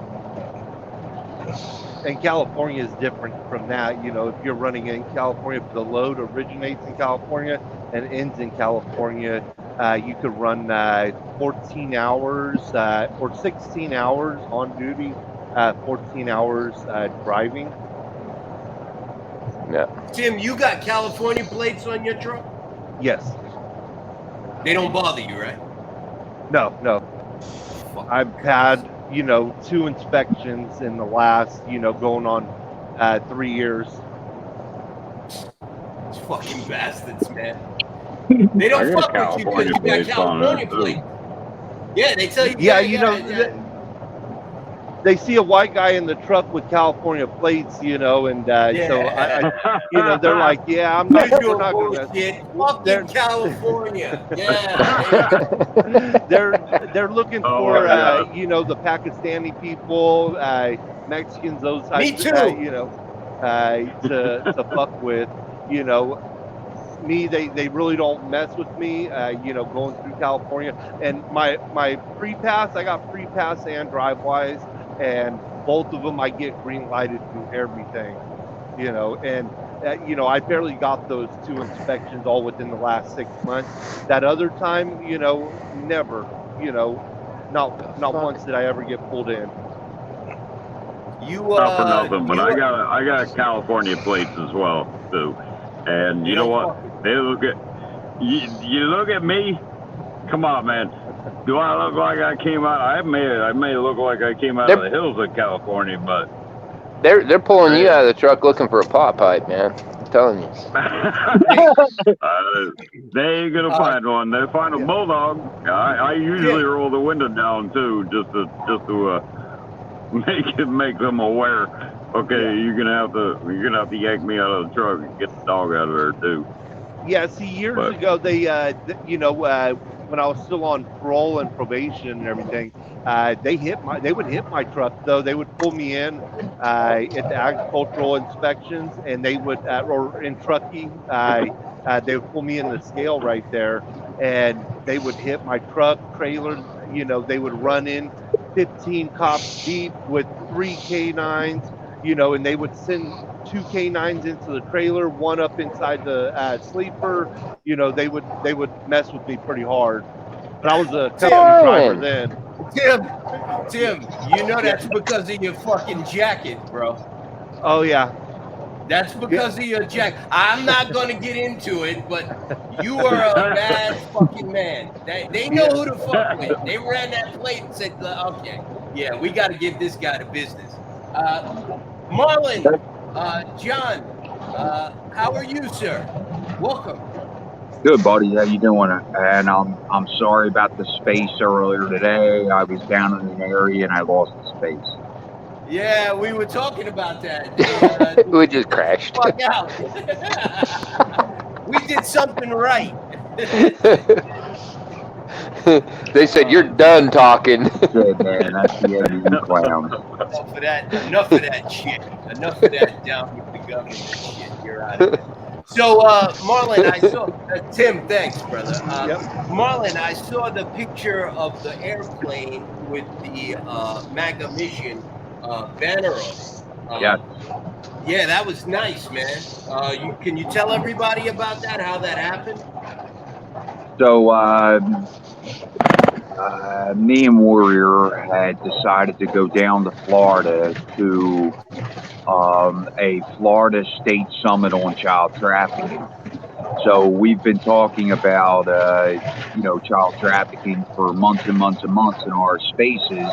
And I just felt like, hey, I needed to do this to ensure people that, hey, we really are going to change some things. So when I did that and I went to Florida, I had a donor come up, and that's what she did for us. She bought us 2 flights to take MAGA, stop child trafficking, MAGAmission.org, up and down the Jersey beaches from Cape May to Atlantic City. And I physically got to see the one on Sunday, and I had another buddy take another picture on Monday. So it was from a donor. It's still up in the air? No. It's it's landed now. It's on the Jersey beaches they have airplanes that fly banners and medical companies, alcohol sales, propaganda, right? Not propaganda. I'm sorry, marketing. They send a lot of planes up and down the coast there for the beach guys. Advertisements. Yeah, I mean there's zillions of people. I mean millions of people probably saw that. I'm trying to find the picture on Twitter so I can put it up on the screen, but I can't find it. I didn't know you were going to be Big Pharma propaganda, same shit. Oh yeah, absolutely. So, Marlon, what's new? What do you got coming up this week? Well, honestly, I'm looking forward to our little stint in Washington. I have, obviously, we're going to go to Gettysburg and stand up there and be able to address the Gettysburg Address. I think I'm excited to be able to speak there. I think, it should be monumental. I'm hoping, right? Maybe we'll be able to look back someday and say, holy shit, I was able to speak there. I don't know. Yeah. So, that's definitely one of the places on my bucket list to go to is Gettysburg. A lot I've never been to Gettysburg. Oh man, it's going to be exciting.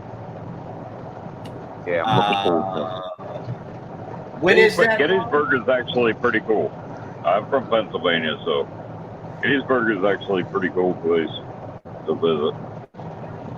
Yeah, I mean, they say that you can feel the hollow ground when you're there. So Yeah, 100%. When is that, Marvin? that's September 16th. So that's Saturday. Gettysburg Address for Albert Harshaw. Got it. September 16th? Yes, sir. Got it. I just shared them. I just shared them in the group, Mike. Which group? The Facebook? Yeah, the Facebook. Got it. Hey, y'all be careful out here, truckers, because I hear they're putting a lot of people out of service for log violations. I'm just saying. Log violation. Okay. Don't use motive. Thanks for that. So, John, I got motive. Works I out use fine. motive. John, You know what, Jamie? I'm heading back to Indiana, back to that mechanic, because my EOD is still, this thing is still all fuckered up. So I'm heading back to Indiana to have them hopefully finally straighten this shit out. You scared me with that one, because, man, you look at my logs, holy mackerel. Logs? What the hell is that? I mean, Hey, I guarantee you, a DOT officer pulled my logs up and looked at my logs. He'd throw it back at me and say, "Man, how you making a living? You ain't running nothing." Right? Well, you see, and that's what I was saying. I mean, the DOT cop's either going to look at me and laugh like hell, or he's going to put me in handcuffs. Hey, I haven't run a 70-hour week in the last 2.5 months, dude. I have not run one week where I run all of my 70. Had to reset. I haven't reset on the road or anywhere other than home, and not because I had to reset in the last 3 months. Man, so that is the banner for MAGA Mission that was flying for, did you say 2 days, John? Yeah, so 2 different flights, one on Saturday one on Sunday and one on Monday. That's awesome. Got it. That is the banner that a donor Very nice. for MAGA Mission. Stop Child Trafficking, magamission.org. So yeah, that is the banner. And that is excellent. Once again, anybody interested in knowing more about MAGA Mission, you could visit them at magamission.org. John, can you talk about some of the topics that you guys deal with at MAGA Mission? Right turn, Clyde. Yeah. So, I mean, anybody that comes in this space, really what I want is I want some actionable items to come out of those spaces. That's the number one thing. And Jamie can attest to that we were sitting in these spaces and we were collecting all this information and we didn't have anything to do with it. We didn't know what to do with it, right? Even bringing Noah, helping and bringing your mission to the forefront. So, I mean, basically, we just put it together to be able to put a lot of people's mission together. Child trafficking is probably one of the ones that hurts my soul the most. I mean, Noah's right up there, but something like this is there's no matter what side you're on, no matter who you stand for, what color, creed, doesn't matter. Everybody, can feel the heartstring from what's going on. So some of the other, issues, we have a lot of educational spaces. Advocate has drawn up, blank copies for you to be able to submit to your school for opt-out. There's another woman that works on homeschooling. So these are big subjects that America's starting to wake up and they're realizing, like, man, there's a problem. There's a problem with the education system. So, honestly, making alliances with NOAA and having the other organizations come on. I just made another contact with Dark to Light, and they're another trafficking organization that's physically going to knock down doors. And basically, what we'd like to do is we'd like to take apart some of the legislation in our individual states and tear it apart, just like we're going to do with the Carrier Act, right? Be able to get it in front of Congress on real problems in America. So, and there's also other organizations, Global Walkout, and but the better part is I can relate so well because the conversations always go back to the government oversight or the lack thereof. So, we want you to bring, your politicians forward. This way we can set up campaign funds for them. This way they're not contributing to PACs. They don't have to look over their shoulder. So if you could imagine to build a system to be able to fund our candidates in a different way than normal, like through lobbyists and PACs, we'd be able to supply them with money from the American people. Then they would only have to answer to us and not the lobbyists. So that's our mission. Hopefully, people get on the train and help, just like they need to do for NOAA. Also, the Get Out the Vote with Scott Pressler. That's big. Yeah, there's a couple other apps. Verify Vote. Scott Pressler is a young rock star, man. This guy is awesome, man. He's what, 27 or 28, Marlon? Yeah, and he is moving mountains, brother. He's awesome. I've spoken with him a few times. We follow each other, and the young man he's an inspiration to so many people, man. You'll have to meet him sometime, Mike. He's really, really level-headed, and he's doing all this out of the goodness of his heart. He ain't making no money off this. He's sleeping on people's couches, going all over the country, getting out the vote, man, turning people out to vote. He's got a little funding now, Texas. He's got a little funding now. But well, I'm glad. He went through high and hot water. I mean, he used to come in our space. You remember he was living out of his car?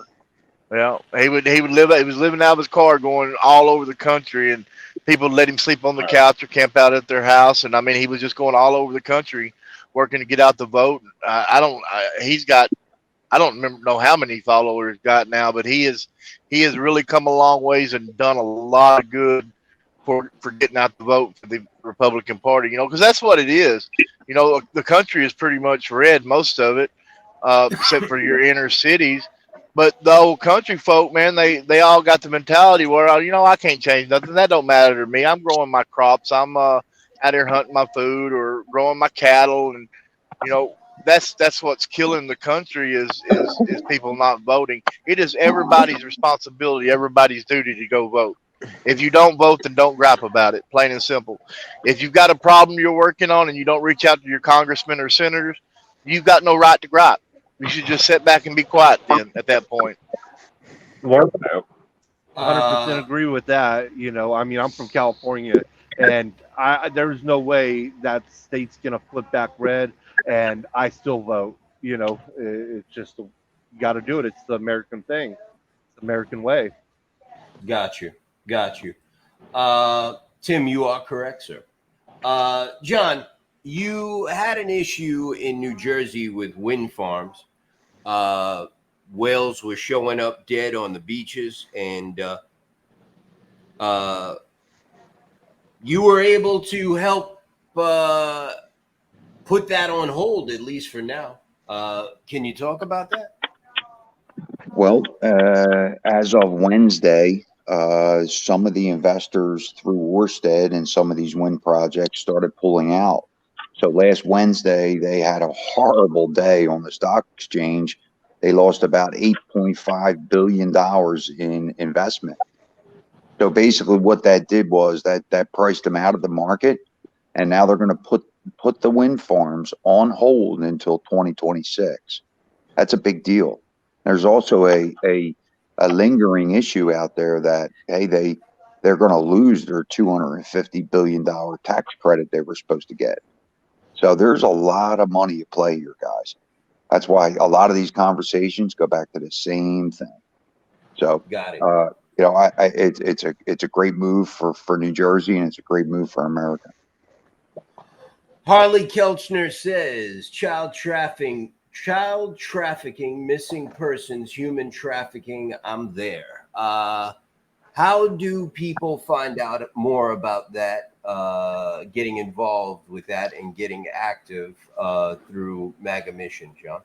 So if they go on the MAGA Mission, look up in the left-hand side, you pick the item, the menu to be able to go through and look at the pages. And we actually have an organization called FACTS. This is kind of our organization that we, have a collective of organizations that work through FACTS, like CATS and Dark to Light and Shepherd's Watch. And these organizations are the ones that can take the leads and actually physically do something about it without actually going to jail. So the last thing we need is vigilantes out there. But we're going to be reaching out to a lot of states and looking at a lot of different laws and the way that they've been governing this issue. So, that's definitely something that people can help out, even just being a digital soldier. So we'll be looking for volunteers, and hopefully you'll join. Absolutely. We're in there. We support everything pretty much MAGA Mission does.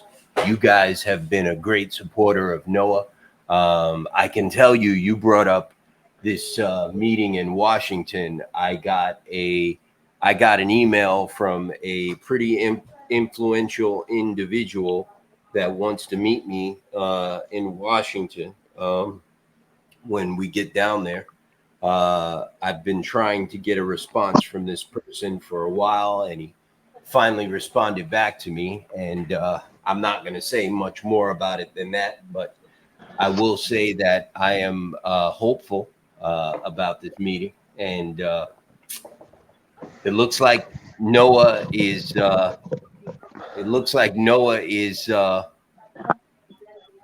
we're making a difference. And I'm very proud of what we've done.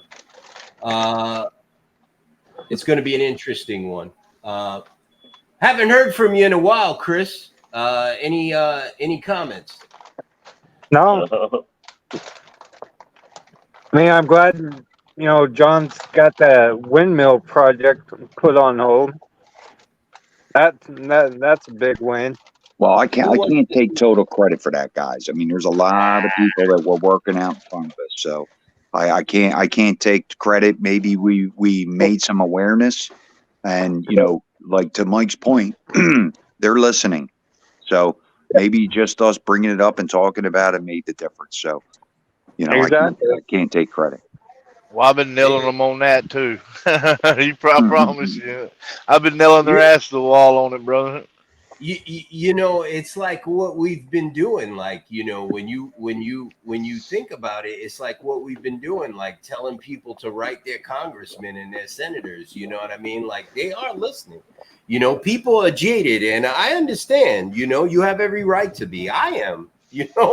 I don't believe in Congress or senators. I think they're all there just to fill their pockets. You know what I mean? But it's what we have to do as Americans. It's the greatest country in the world, and the system works, and we have to participate in it. If you don't participate in it, like Timothy just said, if you don't participate, you can't be mad at anyone. You have to be mad at yourself, whether your candidate wins or not. You have to participate. So when you have an issue and other people have that same issue, you get out your pen and you write a letter to your congressman or your senator. And you have to. And I believe that you guys got this done, and I'm proud of you, man. And MAGA Mission is definitely a force. And please, anybody watching this, check them out at magamission.org. I will put that back on the screen. Magamission.org.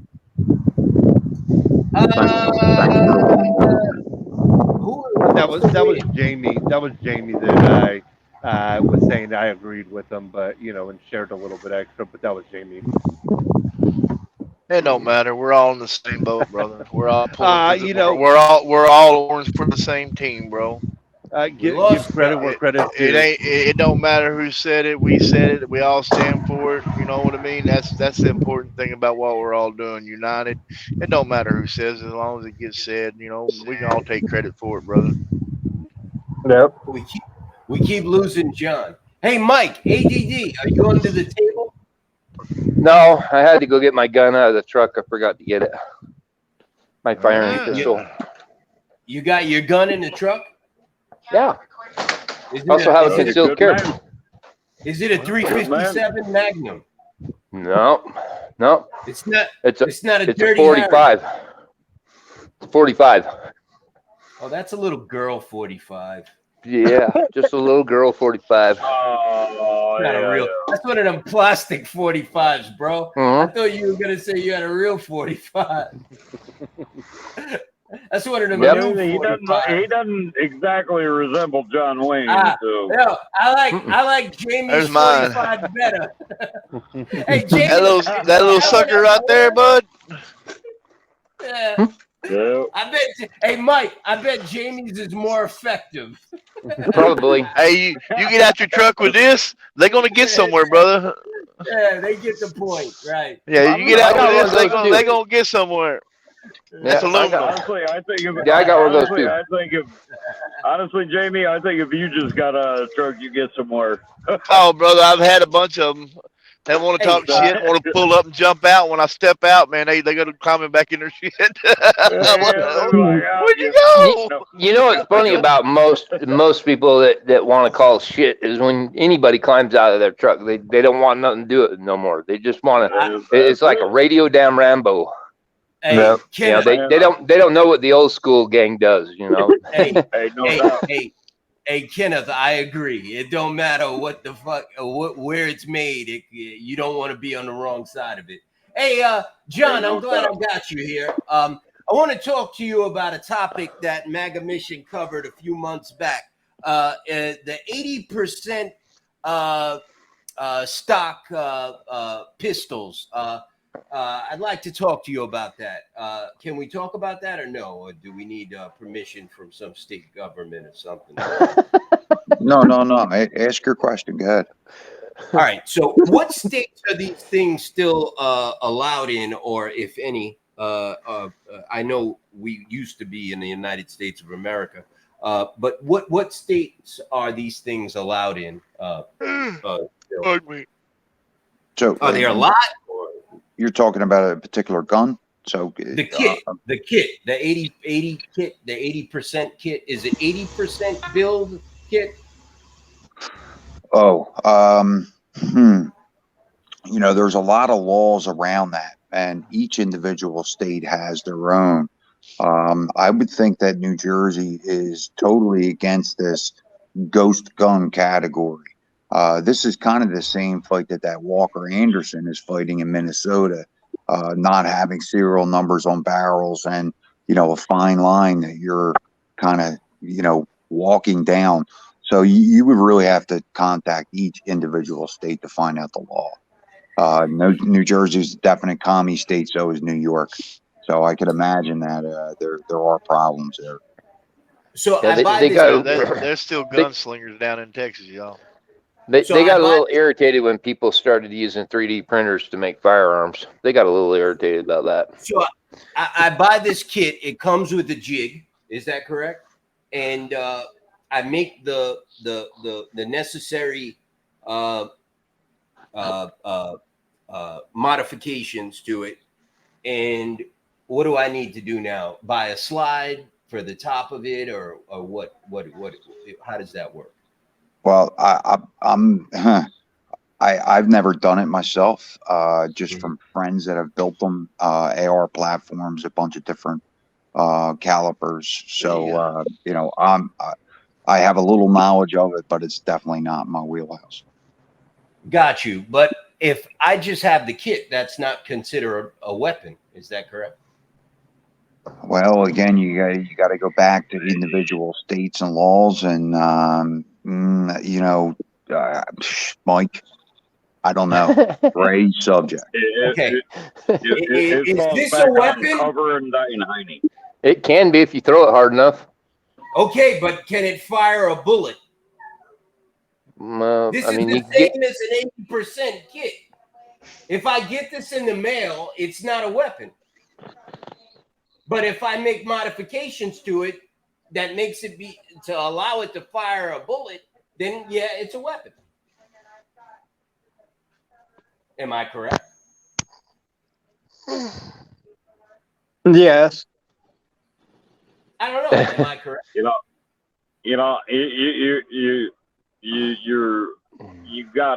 gotta refer back to the states, just like John's saying, because you know what? Yeah, I mean you're 100% correct, because Breathing in New York is illegal. Jamie, what do you got there? What's up? That's a weapon. I mean, Well, that's a weapon, but you know what? As my any aluminum bat? normal, That's my tire any knocker, normal, brother. any normal DOT officer would look at that as a tire knocker. You know, That's my tire knocker, brother. You know what? So That's anybody true. would look at that cell phone as as a regular cell phone, but if it's heavily modified, no. I mean, now Jamie, if you went through nails or screws or welded screws onto that damn thing, and I mean, you know what? Yeah, okay. But I don't know. I listen to John on that one and refer back to your state. I've got a quote My here, rubber y'all. I want to famous. share with y'all. Big Brother watching. Yeah. I got a quote. New I got a York quote stuff. I want to share with y'all. Go ahead, Jamie. Yeah. And y'all tell me if y'all know who this is. The quote is, "One has a moral responsibility to disobey unjust laws." Uh, One has a moral. One has a moral Okay. responsibility to disobey unjust laws. That's a good one. I'm not going to Google it. You know and what? cheat. I actually like that. Martin Luther King Jr. You're right. Yeah, I was just about to say that, but I didn't want to. That's what we ought to start doing once every show. Do a quote of the day and see how many people can follow it. Put it out the Man, first of the show no. and see how many people. Now we can't cheat now. No Googling. Right. Yeah, right. You can't Google in the room anyway. It'll freeze. And if it freezes, everybody knows you're Googling. Brother, I got plenty of devices here. I can do. I got plenty of devices here. I can do all kind of things at once. I'm a multitasker. Yeah, but we can see what you're doing. You know, Not if I put it behind the phone. I think that we got a lot accomplished today. Fucking thing won't work. I think we covered a lot of ground today. We've been on for almost 3 hours again, our usual time limit on these shows. We're short. We're short. Well, we need 11 minutes. I feel like a damn failure because I didn't get much accomplished. I've been sitting here all day looking for a damn load. Couldn't make the brokers pay. I feel man, when I can't make the brokers pay, man, I get uptight about it, man. I'm like, damn, I think I'm slipping. I must be getting old. Oh yeah, I'll find something tomorrow. Like I said, the only thing that held me down today is I need to go a certain direction. I hate having to go a certain direction. It really limits what you can do, and it's hard. Like when you're out, when you got a driver out, and that driver says, "Well, I need to be home," man. It just complicates everything. You know what I mean? Yeah. You ever find your buddy a ride? No, I haven't. If anybody's up in the Ohio area, he's up in Amherst, Ohio. He may have got back with me. I don't know. I'll check. But this guy used to work for me, man. We've been friends a long time. I've been mad at him for several months now. He done something stupid.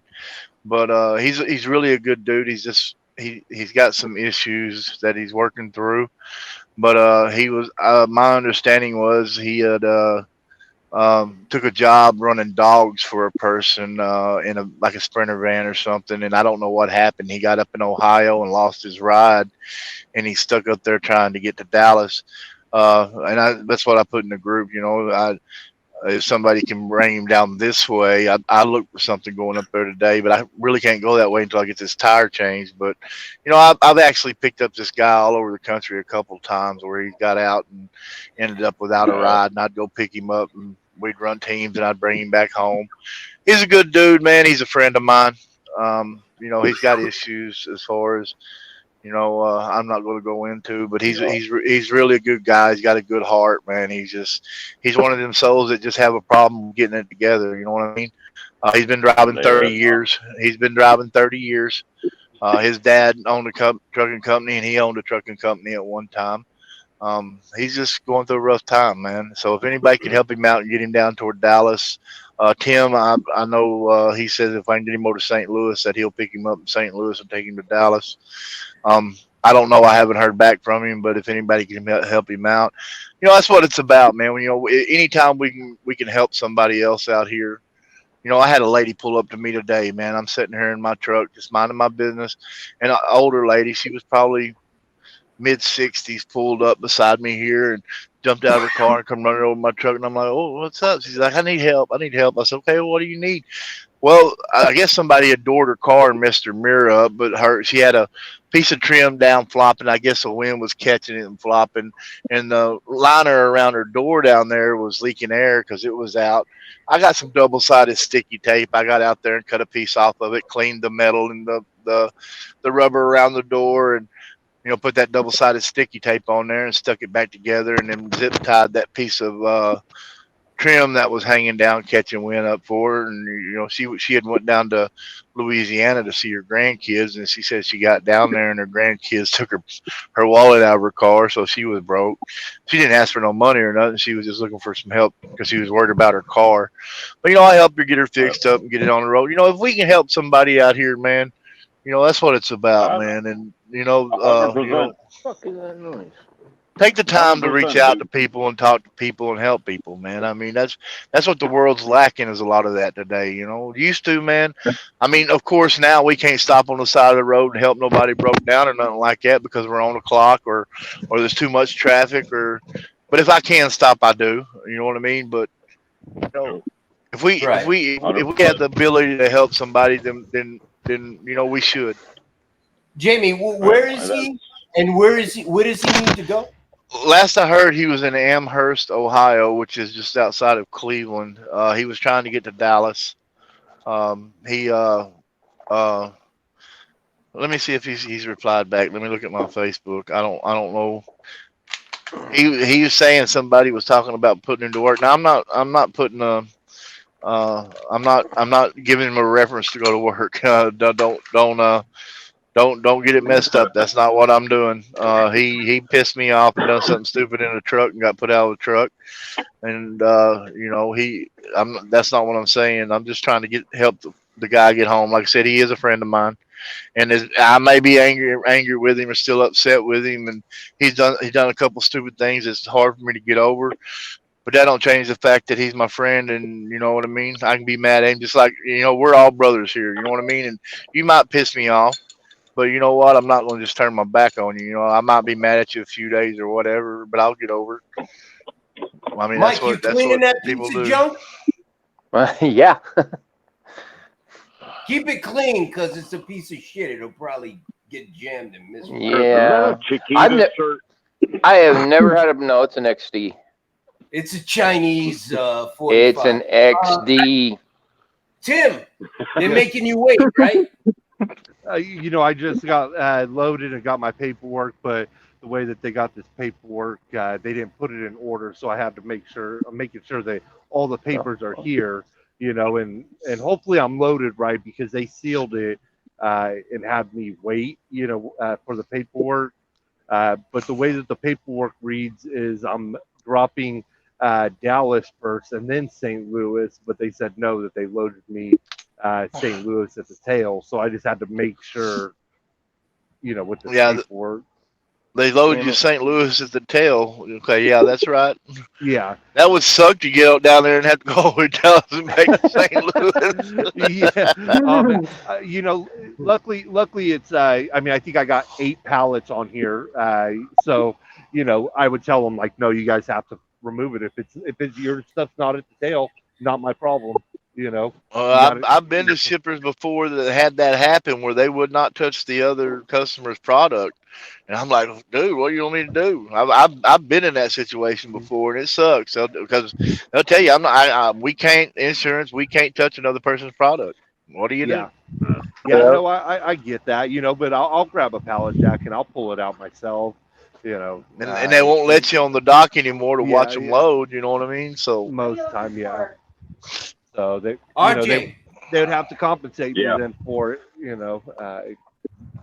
Hike it small. Go ahead, Mike. RJ, what do you got on your truck? I got a whole bunch of plastic fencing for erosion. I got a whopping 1,500 pounds of plastic fencing. How many All right, what do miles you got? is there? No, how many miles? I'm staged 15 miles from where I got to be at 8 o'clock in the morning. So, How long was the run though? 186 miles. That's it? That's it. Well, short runs. That's fine. Yeah. that's all you can do, I man. don't like That's them. all you can do. What's that I thing mean, that I'm not in control of this ship, so you know, I mean, that's kind of the part that sucks. I told him, I said, you know what? I got almost 3/4 of a trailer empty. These things are only 12 foot long. I got a 40-foot trailer. Right. You know, can we just load up something else? Let's get this boat on the road. Nah, I mean, there's other places to look for small loads for partials. You know what I mean? I don't know. I can make some phone calls, brother, but there's other places to get partials. Yeah. I don't know if they're I run maximizing. when I was running a 40-foot float, I run a lot of, I would stack stuff up on the neck of that son of a bitch. Yeah, I mean, you know what I mean? I got no He issue can get with that, partials. but You could go to fucking that I used to get partials from that website. What the hell's the name of it? I'll hit you up. Central Dispatch. Just a bunch of them, man. There's a ton of them. He could fit like 3 different loads on that shit, man. 4 different. Well, honestly, you get on that Central Dispatch and look for them Ritchie brothers. They got a lot of small shit they ship. You ship. Yeah, you ship. I used to get a lot of shit from you ship, man. I don't know. I'm getting feeble in my old age. Dude, I forget this shit. Mike, honestly, hit Caitlin up with some of that info because I mean, this is out of my wheelhouse. Yeah, I mean, it's out there. You could bid on that shit yourself. It's there. I'll definitely put in a word, man. I mean, you shoot me a DM with a couple places, and I will check it out my damn self. I mean, you gotta open up an account with them yourself, RJ. Yeah, you gotta open up. Yeah, well, I just don't know where to look. Yeah, I just don't know where to look. So, yeah. That's fine. I mean, I'll do that. Christopher, because this ain't gonna be forever. So, yeah, no, I got you, bro. Christopher, is your truck back on the road yet? No, it's done. I gotta go pick it up tomorrow morning. So I was gonna tell Jamie, I did end up figuring out how to get it paid. It's like $1,100. How to get what? The repairs paid. Oh, got you. Mike, talking about getting paid. Did you get your money from RTS? No, I quit factoring with RTS. Oh, entirely. They still owe you money, right? Nope. No, I'm waiting for the 21 days to expire, and then I'm dumping them under breach of contract. So hey, dog. Sorry, he wants to say something. You know, I have the RTS fuel card with them, and I'll tell you what, they got me. They promised the world, and they never delivered. They were talking about, well, I'm going to get all these discounts at Pilot, Flying J, and they gave me those discounts for about 2 or 3 weeks, and after that, I haven't really seen a discount yet. Tim, Yes, a little sir. word of advice, bro. Don't use pilot fuel. Okay. It's absolute garbage. It's gonna fuck your truck up. That's an insider little tip. Anyone out there using pilot fuel probably shouldn't. Do you have to regen your truck a lot? Yeah, this thing, it has, 924,000 miles. So it has to regen every, I want to say probably every 2,000 miles. Yeah, roughly, yeah. That's because you use pilot fuel a lot, right? No, actually I don't. I used Pilot, I think maybe 4 times in the last 3 years. Oh, okay. Don't So- use pilot fuel if you could avoid it. It's absolute shit gas, shit diesel fuel. We are working. I should probably let you guys know this. I don't know if you care or not, but we are working on a program to help people be able to hedge against rising fuel prices in the future.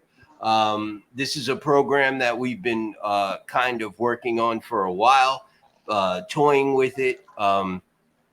It is a complex program, but it's not ready yet, but it should be ready in the near future, where if you want to lock in lower fuel prices, you will be able to do that. So if we start seeing fuel prices coming down and you want to lock in those prices, because we all know when fuel prices go up and when they go down, usually, if you want to lock those prices in, you will be able to do that through the National Owner Operators Association. It is a pilot program that we're working on now, where it's testing stages. And we will let you all know about that in the near future. So if you see, the way it works is you can hedge against rising fuel prices.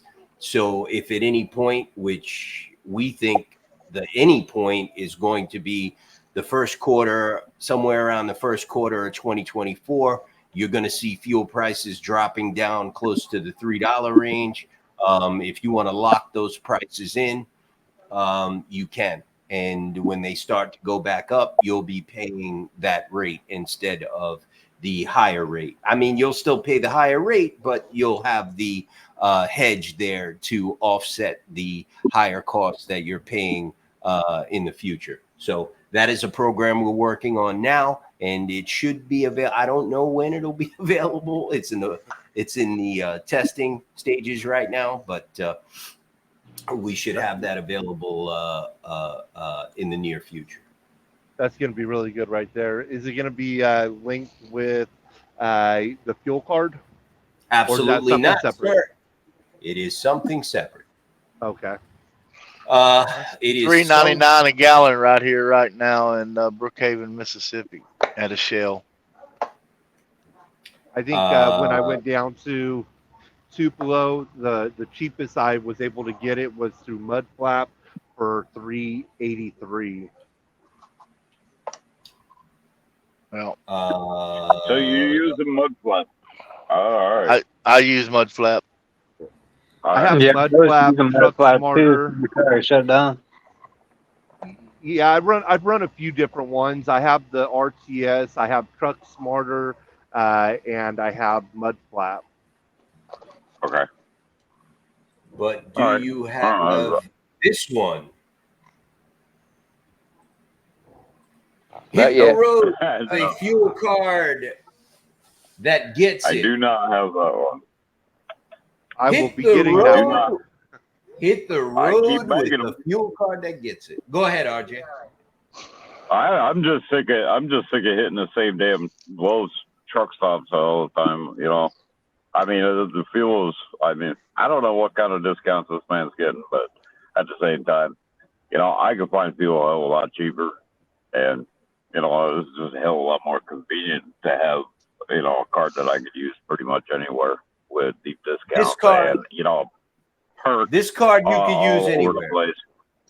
Yeah, I know. You could, And plus you could perks use all over the place. You know, I need tire repairs. You know, I mean, shit like that. I don't You know. see- Me personally, I want it. So I'll tell you. I mean, You know why I like these people? Because they'll bend over backwards, man. Like anything, Yeah. you know, they give you their personal numbers. If you got a problem, I don't like the way that guy talked to me yesterday. He's fucking fired. You know, like I like companies that'll they cater, you know, it's customer service. You know what I mean? This Yeah. goes a long way with me. You know what I mean? You know, if I got a problem, somebody, a human goddamn being picks up the phone, not some, you know, dial here for number 2 for English, number 4 for yeah. Italy. You know what I mean? Like, you know, they're just Man, big on customer service. I like the best one that I like is dial by name directory. Like I know the fucking name. Yeah, exactly. You know, you even get that. Oh man, Mike, I'm Mike, right what are on you your building? same page, dude. You building another fucking birdhouse? Oh, okay. You know, I like the press 1 for English, and then you still get somebody that you know barely speaks can't- English. Can't All right. barely Oh, yeah. understand them. If you We can got- understand them. We got some comments here. Let's hear 'em. 446.9 in Canaan, New York. New York sucks. How you like that? Okay. Hey, that's Yeah, it's Mike, $5 I'm just gonna say for it. in Fuck New Idaho. York. Blah, Ontario. That's like fucking New I'm York. Or today, ComData. Come on, 447 was Look the at, cheapest. I got a truck parked next to me with a actually pretty decent looking woman in it from Brampton, Ontario. Let me see. Let me Yeah. see what you look like. I can't No, see her. she ain't out. She ain't out there right now, but All right. she's sleeping. 431. I'm leaving her alone. 4.9 using mud flap. Can't wait to do the Noah card. Woo woo! Me too. I agree. They question why I shrunk my running radius. I mean, you got to, man. You can't. The fuel is too hot. You got to cut it down, and you got to carry lighter loads, man.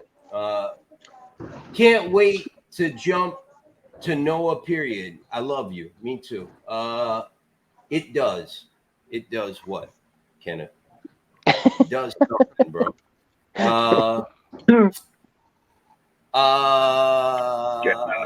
Christopher. What's up? Ed McMahon. Ed McMahon. So Idaho, right? Yep. You At least you're not in Ohio no more. you get a lot of deals on potatoes over there. Can you get them really cheap? Potatoes? Get them for free. What are you talking about? You get them for free. Yeah. They get have a free museum. Yeah, they You have a just gotta museum for avoid the potatoes. farmer. You got a potato museum? Yeah, there is. That's it. I gotta travel this great country more, man. I swear to God. So if you're a resident of Idaho, you get free fucking potatoes. Tell me that's I'm the moving truth. to Idaho. Well, you know, You the know, farmer some doesn't know farmers you're that getting have them some free, but connections, yes. Hell, I'm in Wisconsin. I want some free cheese. I love that's a Idaho, bit different. man. Hey, As Chris, you get down there in Texas, you get some damn buckshot, rock salt in your ass trying to get them watermelons. Right. You get some free buck in your ass. Ain't free nothing in Texas. You get some of that rock salt in your ass out there messing with them melons. Dude, I actually got shot in rock salt when I was a kid. I was trying to get the pumpkins out of my neighbor's field. It didn't work out for me. Not you. That shit I bet he knew it was stinks. you when he shot you. You didn't go back and get no more pumpkins, did you? No, I didn't want no damn pumpkin no more. that was lesson learned right there. After that, he doesn't even celebrate Halloween anymore. Hey, you talking about? I never. He ain't like pumpkin pie since. It tastes like salt water. I got some funny comments here. Your New York comment, he replied, yes, it does. You said New York, yeah, it does. New York does suck compared to the way it used to be. It used to be fun. Okay, And the you know, I'm from farmer- Pennsylvania, and I'm gonna reiterate that New York does suck.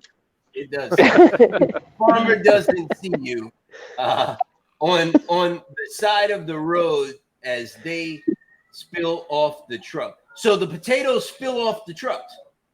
Yep. Yeah. It sounds like New And you York. just pick them up. You can pick them up.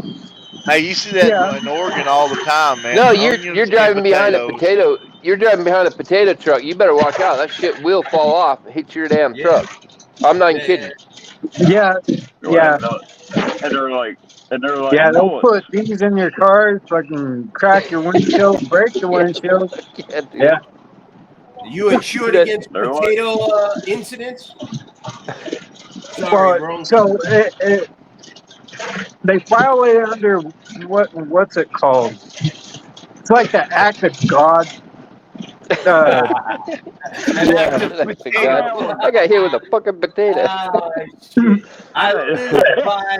I don't. Can y'all see this? Oh my God! Y'all see that No, I spot on took my glasses windshield off. I right can't see there? shit. What is Get off my that? Getting out of cap. control. Jamie, I- what is that?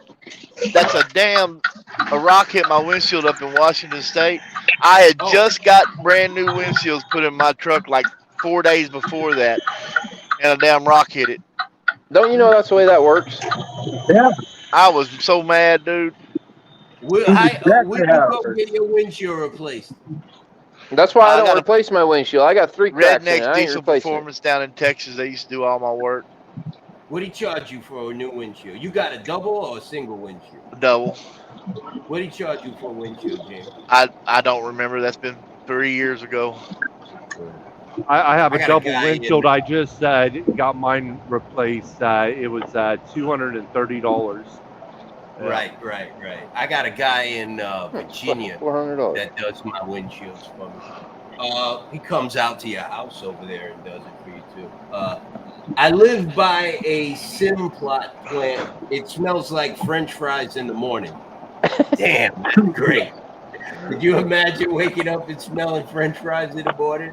I don't know. That's all right. Could you imagine living by one of them chicken plants? No, that stink. Woo! Yeah, it stink like shit.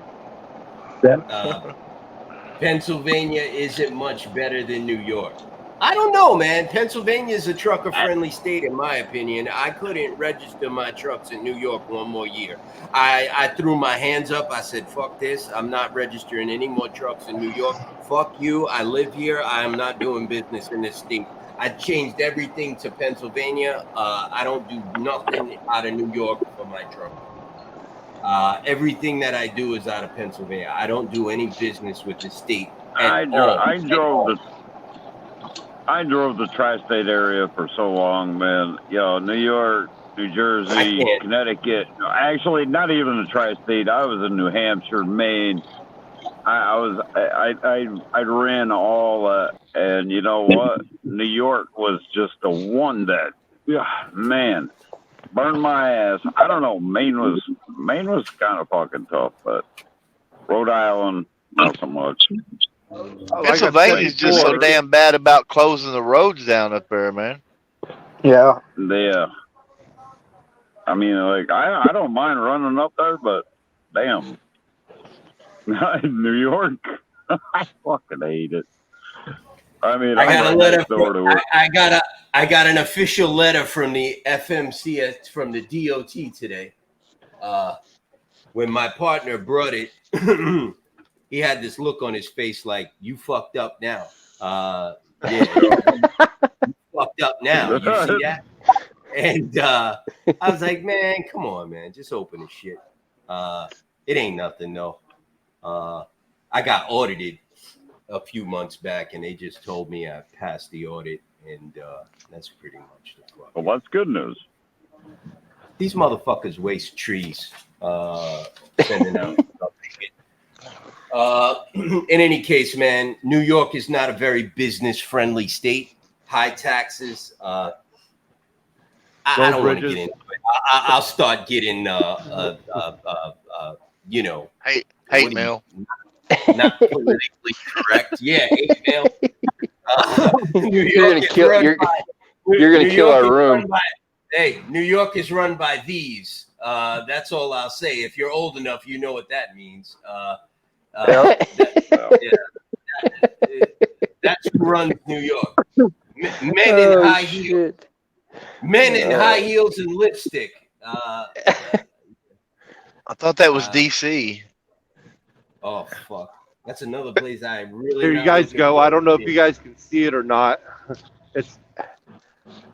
Can you guys see it or no? The circus came to town, brother. Yeah, it's a hearse with a license plate saying, "Are you next?" How's he thinking now? Fuck, like maybe you want to pull off the road.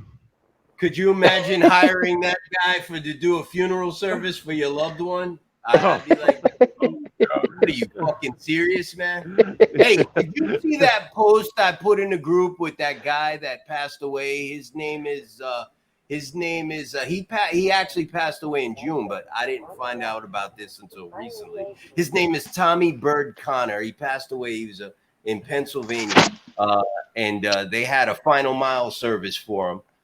They put his coffin on the back of the truck, on the back of a semi. Yeah, I did. And you see that? Yeah, that made me cry actually, man. Jenny Mulford Mackey sent that to me. And he was an owner-operator in Pennsylvania. He died in June. His name is Tommy Bird Connor. You could Google him, check him out. He's got a pretty amazing story, big family, and he was a good guy. Speaking of funerals, it's awesome. I will take the 5 boroughs any day. You can keep that upstate bullshit. You know what? That's funny. I love upstate New York.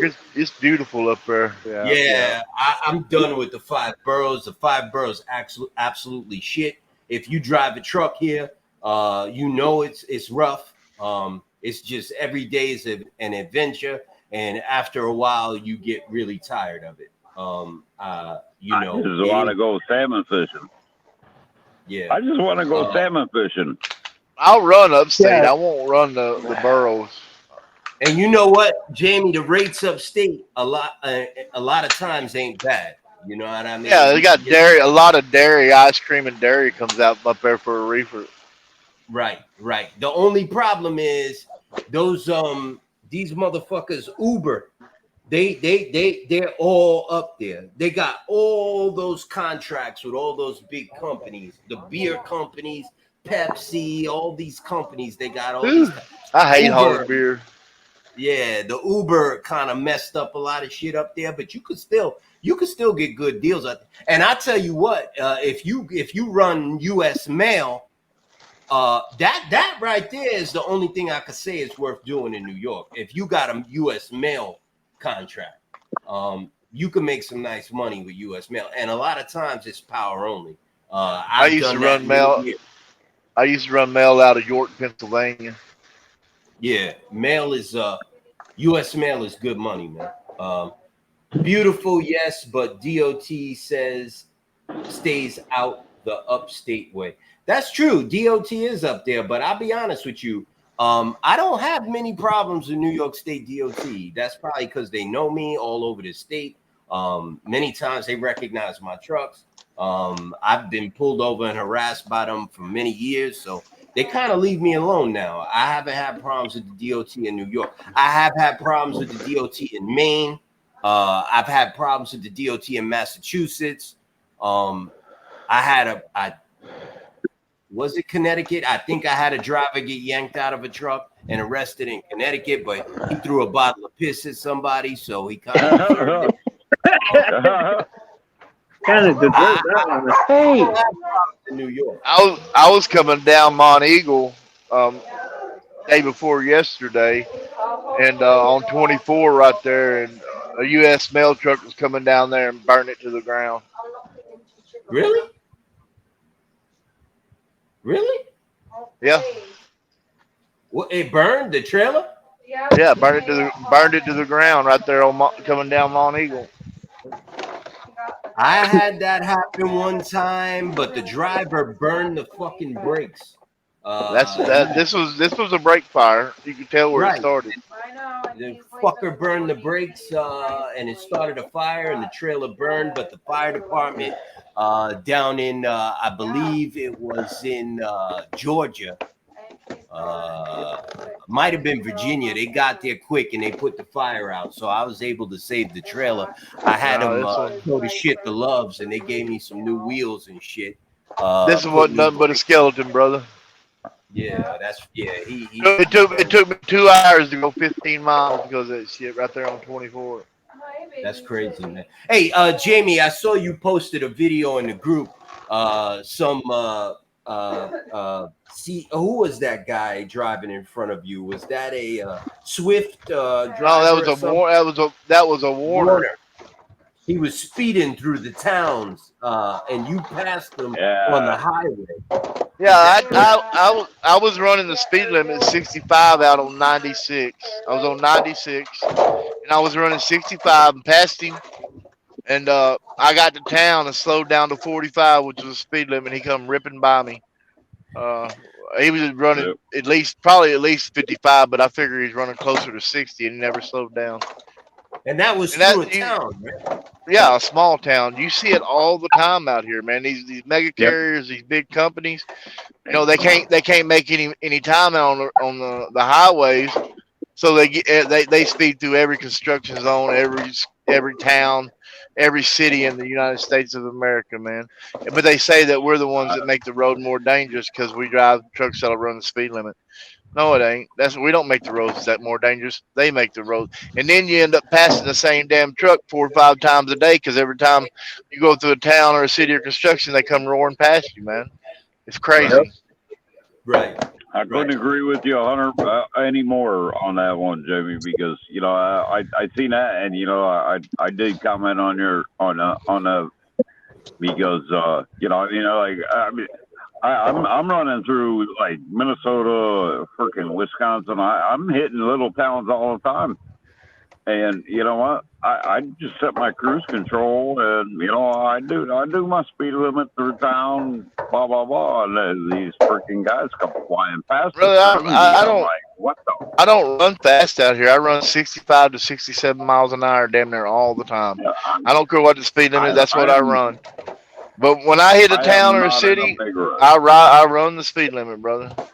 Yep. I mean, 9 times out of 10, it's 35 miles an hour, and then it drops to 30, then it drops to 25. And you got these guys that are running by you at 55. It's like, where the fuck did you even come from? But we make the road more dangerous. Then we need speed limiters. Yeah. Yeah. Well, I don't know. Well, a few more Christopher. lawsuits and Warner will be off the road, I think. You know. Warner ain't going nowhere. Timothy Wilkerson. Trust me, those fuckers are dug in. They ain't going nowhere. I don't know. Warner, They've been hit with a couple lawsuits. You know, they're getting hit hard. Big lawsuit. Few more.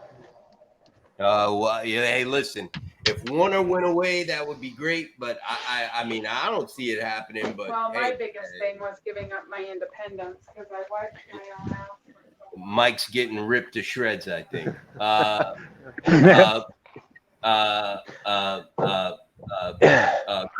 Christopher, what kind of truck you got, bro? I know I asked you that a million times. 2015 Freightliner. Cascadia. You got the Detroit in there? Yep. DD15. That's the problem with it right there, bud. Yeah. Did you have to get that rebuilt or something? Yeah. Whoa, Jamie. What'd that cost? Calm down. What'd that cost? After taxes, stupid. I'm not going to say transaction this. fees. I'm not going to say Probably this, but about I'm going to say it. $48. Get that cow piss off of it, and you'll be much better. Oh, I know that. There's probably about 48,000 after transaction fees and everything. Jamie, what did you say? Take what, the DPF off? I Yep. said take that horse Cow piss piss. off of it. Yeah. What? The cow piss. Look, that's a given. I got a guy that could do it over the fucking phone, man. I got a guy that can plug into your truck over the fucking internet and delete your DPF, bro. Whatever you want the number, let me know. I'll fucking give it to you. He's It cost right me here in 12 New Jersey. $1,200 is what it cost me. He'll And you know how much it right saved me? You call. What you're gonna do is you're gonna call roadside service. You're gonna tell them, yo, I'm gonna give you $100. Let me use your computer. He's gonna say, no problem. You call me up. I'm gonna put my dude on the phone. He's gonna connect into the roadside guy's computer, delete that whole shit, bro. Yeah, but you got to drill out your. But hold on. Then you gotta come out to him in New Jersey or Pennsylvania. He'll meet you and he'll clean out the rest of the fucking shit. But you got 5,000 miles. You could drive that truck just like that, and you won't do no damage to your truck. Now my question is, all my shit is deleted, and I don't give a shit who the fuck knows it. I own my shit. They don't tell me what to do. I don't give a fuck. It's all deleted, and it will stay fucking deleted. And every truck I ever buy, that's the first thing that comes out. It goes before it gets plates on it. That shit comes out, and I don't give a shit. I'm not gonna run that shit. You gotta get the DPF and the DOC and the SCR. Both of them you got to gut, and there's a baffle you got to cut out. That's all you got to do. If you go in the group, last year I put pictures of them doing one. It's in the group, but you got to go all the way back to last year. They did one of my trucks, and I put pictures. They did it in a Walmart parking lot. First, he did it over the phone with the same way I told you. He used the roadside guy's computer down in Atlanta. The guy got stuck in the truck for like the 27th time. I said, "Fuck this." Finally, we did it. He said, "Get the roadside guy to let me use his laptop. When he plugs in, call me." He did it, and then we drove the truck. Once he was done, the truck drove normal. He said, "Just bring it up." We brought it up. He met us in Walmart parking lot in Pennsylvania, and you could see the pictures of them getting rid of the rest of the shit inside the truck and welding it up and everything. Don't keep that shit, bro. I'm not. Yeah, get that shit out. Once I get some money up and going, then it's getting deleted. I only kept it on there because we had the in-frame done. Yeah, these guys want to sell you on fuel mileage. When I done mine, I got another mile a gallon out of mine. Yep. Yeah, but your truck don't shut down for no mysterious reasons and derate, right? No. Down to 30 miles an hour, No, 15 miles my truck's wide. My truck's wide open. 10. Yeah. It's crazy, man. And then they're like, "Oh, fucking EPA, fuck you, man. Get the fuck out of here. You don't fucking pay this roadside. You pay this roadside fucking service every time this shit shuts down, and I'll keep it in the truck. Go fuck yourself." Mine's got a Phantom on it though. Everything is there. Every bit of equipment's there and still plugged in. Mine's a Phantom. Anyway. Mine's not. Mine's got a great big ass turbo on it. You can tell that mine's. So somebody said, I don't know who said this, but somebody said they rebuilt my own DD15. Kay getting my own rebuild kit. That doesn't surprise me. Night Swift was just in the news. Yes, I didn't read that. Wait, let me see All right. what Well, I love crate that. has. I do too. Mike, you got the Volvo engine in your truck, right? No, hell no. I got the red top come apart. Okay. You got the N14? The red top come apart. I don't know. Well, the red top's actually an N14. The ISX also a red top, but it's the actual what they call a red top is an N14, and it's a very good motor. Well, it's a good motor. I mean, it get up there and get done. Right. Right. And Tim, I assume Tim has a DD15 in his truck. I got a 13. Oh, 13. Yeah. And RJ, you got that shitty Ram. 6.7. Yeah. Yeah. I got the garbage. Personally, I like the older trucks. You know, I don't go for the newer shit. I always try to find older trucks that have a little life left in them. I don't like buying these newer trucks. I try to stay away from them. Anything over 2017, I don't want any really anything to do with them. If I could find older trucks like 2015s and 14s and 12s, I want to go with shit like that. That's just my personal Mine's a 13. preference. And yeah, 13. If I can find anything older than that, I'll pay top dollar for it. If I can find a decent 07, 08, 05, I'll pay top dollar for that. I'm not stupid. I'm not saying anybody's stupid. I just personally, I ain't gonna lie. This ain't my truck, so yeah, no, I ain't gonna lie. This thing's a fucking piece of garbage. I mean, for a fucking new truck, it's fucking junk. As far I as just I'm don't concerned. want fucking headaches, man. I want pre-DPF, deleted, older shit, man. You know, just Jamie, how many times I had this thing into a fucking shop already? Every time you turn around. Sorry, every time you've been on this. Honestly, I even bought trucks from a junkyard. I'm not even gonna fucking lie to you. There's a junkyard up in where's this place? It's up north. It's like near Canada. I bought a ton of trucks from this junkyard. That's how bad I will stay away from new trucks. I'll buy a truck from a junkyard, man. I don't want anything to do with any new trucks. My partner's got that 05 T600 Kenworth Aerodyne with the Cat C15. Yeah, Acer. Yep.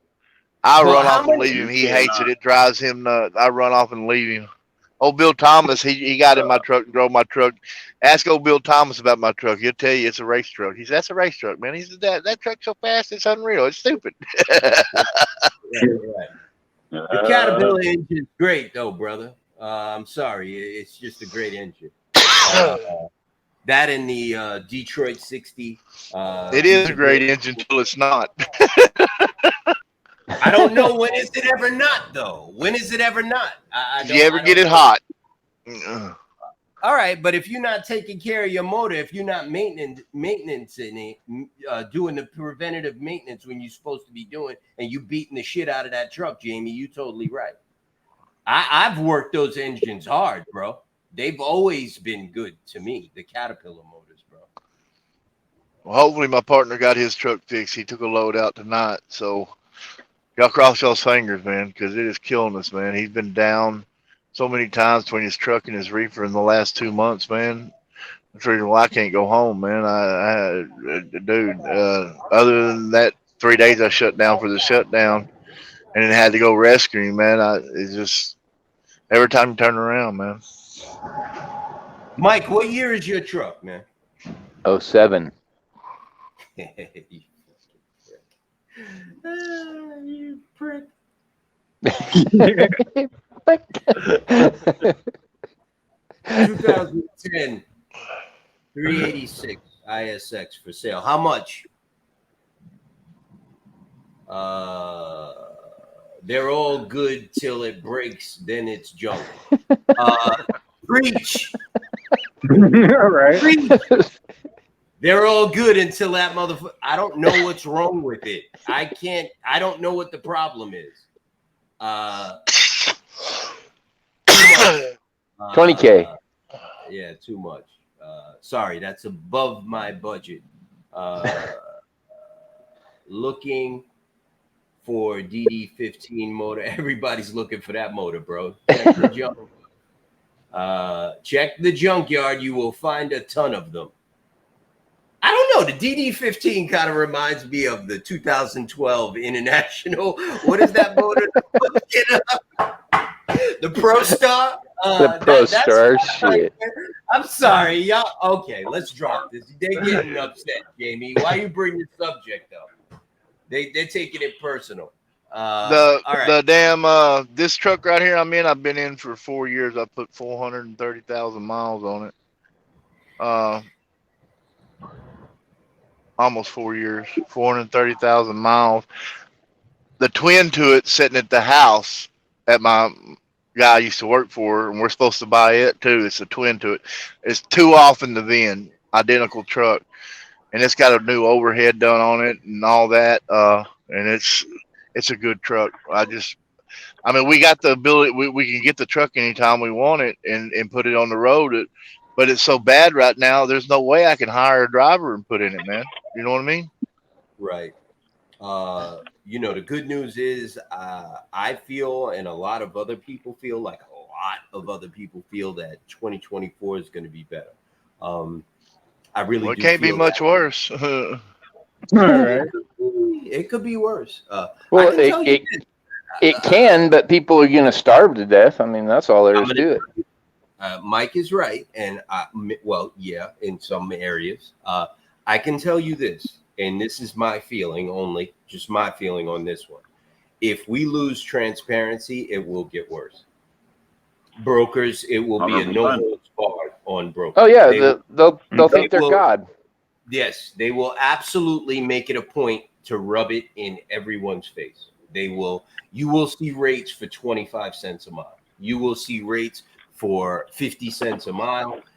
Brokers will be literally telling you to go to fuck the hell on the phone and hang up on you. If we lose transparency, it will be worse. It will be a lot worse. Yes. Well, if we win transparency, they'll be out of business. Well, y'all check this out, man. Everybody needs to think about what I'm fixing to say. Leave that long haul shit sitting on the dock. Quit running that shit for $2 a mile, $1.80 a mile. Leave it sitting. Go to running short shit where you can make a little bit of money, stay close to your house, leave that long haul shit sitting, and that's how you break it. That long shit's got to move, and that's how you get the rates up. I agree. That makes total sense. But I agree with that as well. What do you know how you get them up faster than that? So out of Idaho, anything short? You know what? Yeah. I the pimp. Chris talking about those potato loads again? Well, even the produce. I mean, they're still trying to pay $2, $2.50 for the short runs. And there's not very many short runs that come out of Idaho. It's usually, mid-sized to long. Gotcha. Well, okay, hold on. We got some more comment. You'll see trucks not rolling. Why you think I cut my own throat? No long hauls. I don't know why I can't see who's making these comments anymore. I apologize. Tell them to put their name at the beginning of their comment. That was Harley. I needed to refresh my. Make them start moving that long shit and short pops. Tell them, no, we're not gonna move it. Just make them start taking it to every state line and dropping it in another truck, picking it up. It won't take them long to bring the rates up, man. When they start getting hammered for $1,000, $1,200 for $300, $1,500 for 300 miles and having to make it in 4 or 5 pops across there, they'll figure out real quick they need to pay more on that long haul. Harley, short runs here in Idaho are barely over $650 a day. Look, it all depends on what it is, how far, what do you mean by short run? $650 a day? $650 a day. No, $650 a day. Well, go find an area where it's better, like I've done. That's what I've had to do. I was in Texas and it was all right in Texas. I was get paid on them short runs. But what you're going to have to do is you're going to have to get out of your comfort zone and go find you a spot, search the load boards, find where it's hot, go to that area and sit down. And when you get ready to go home, then come back to that area and follow the freight.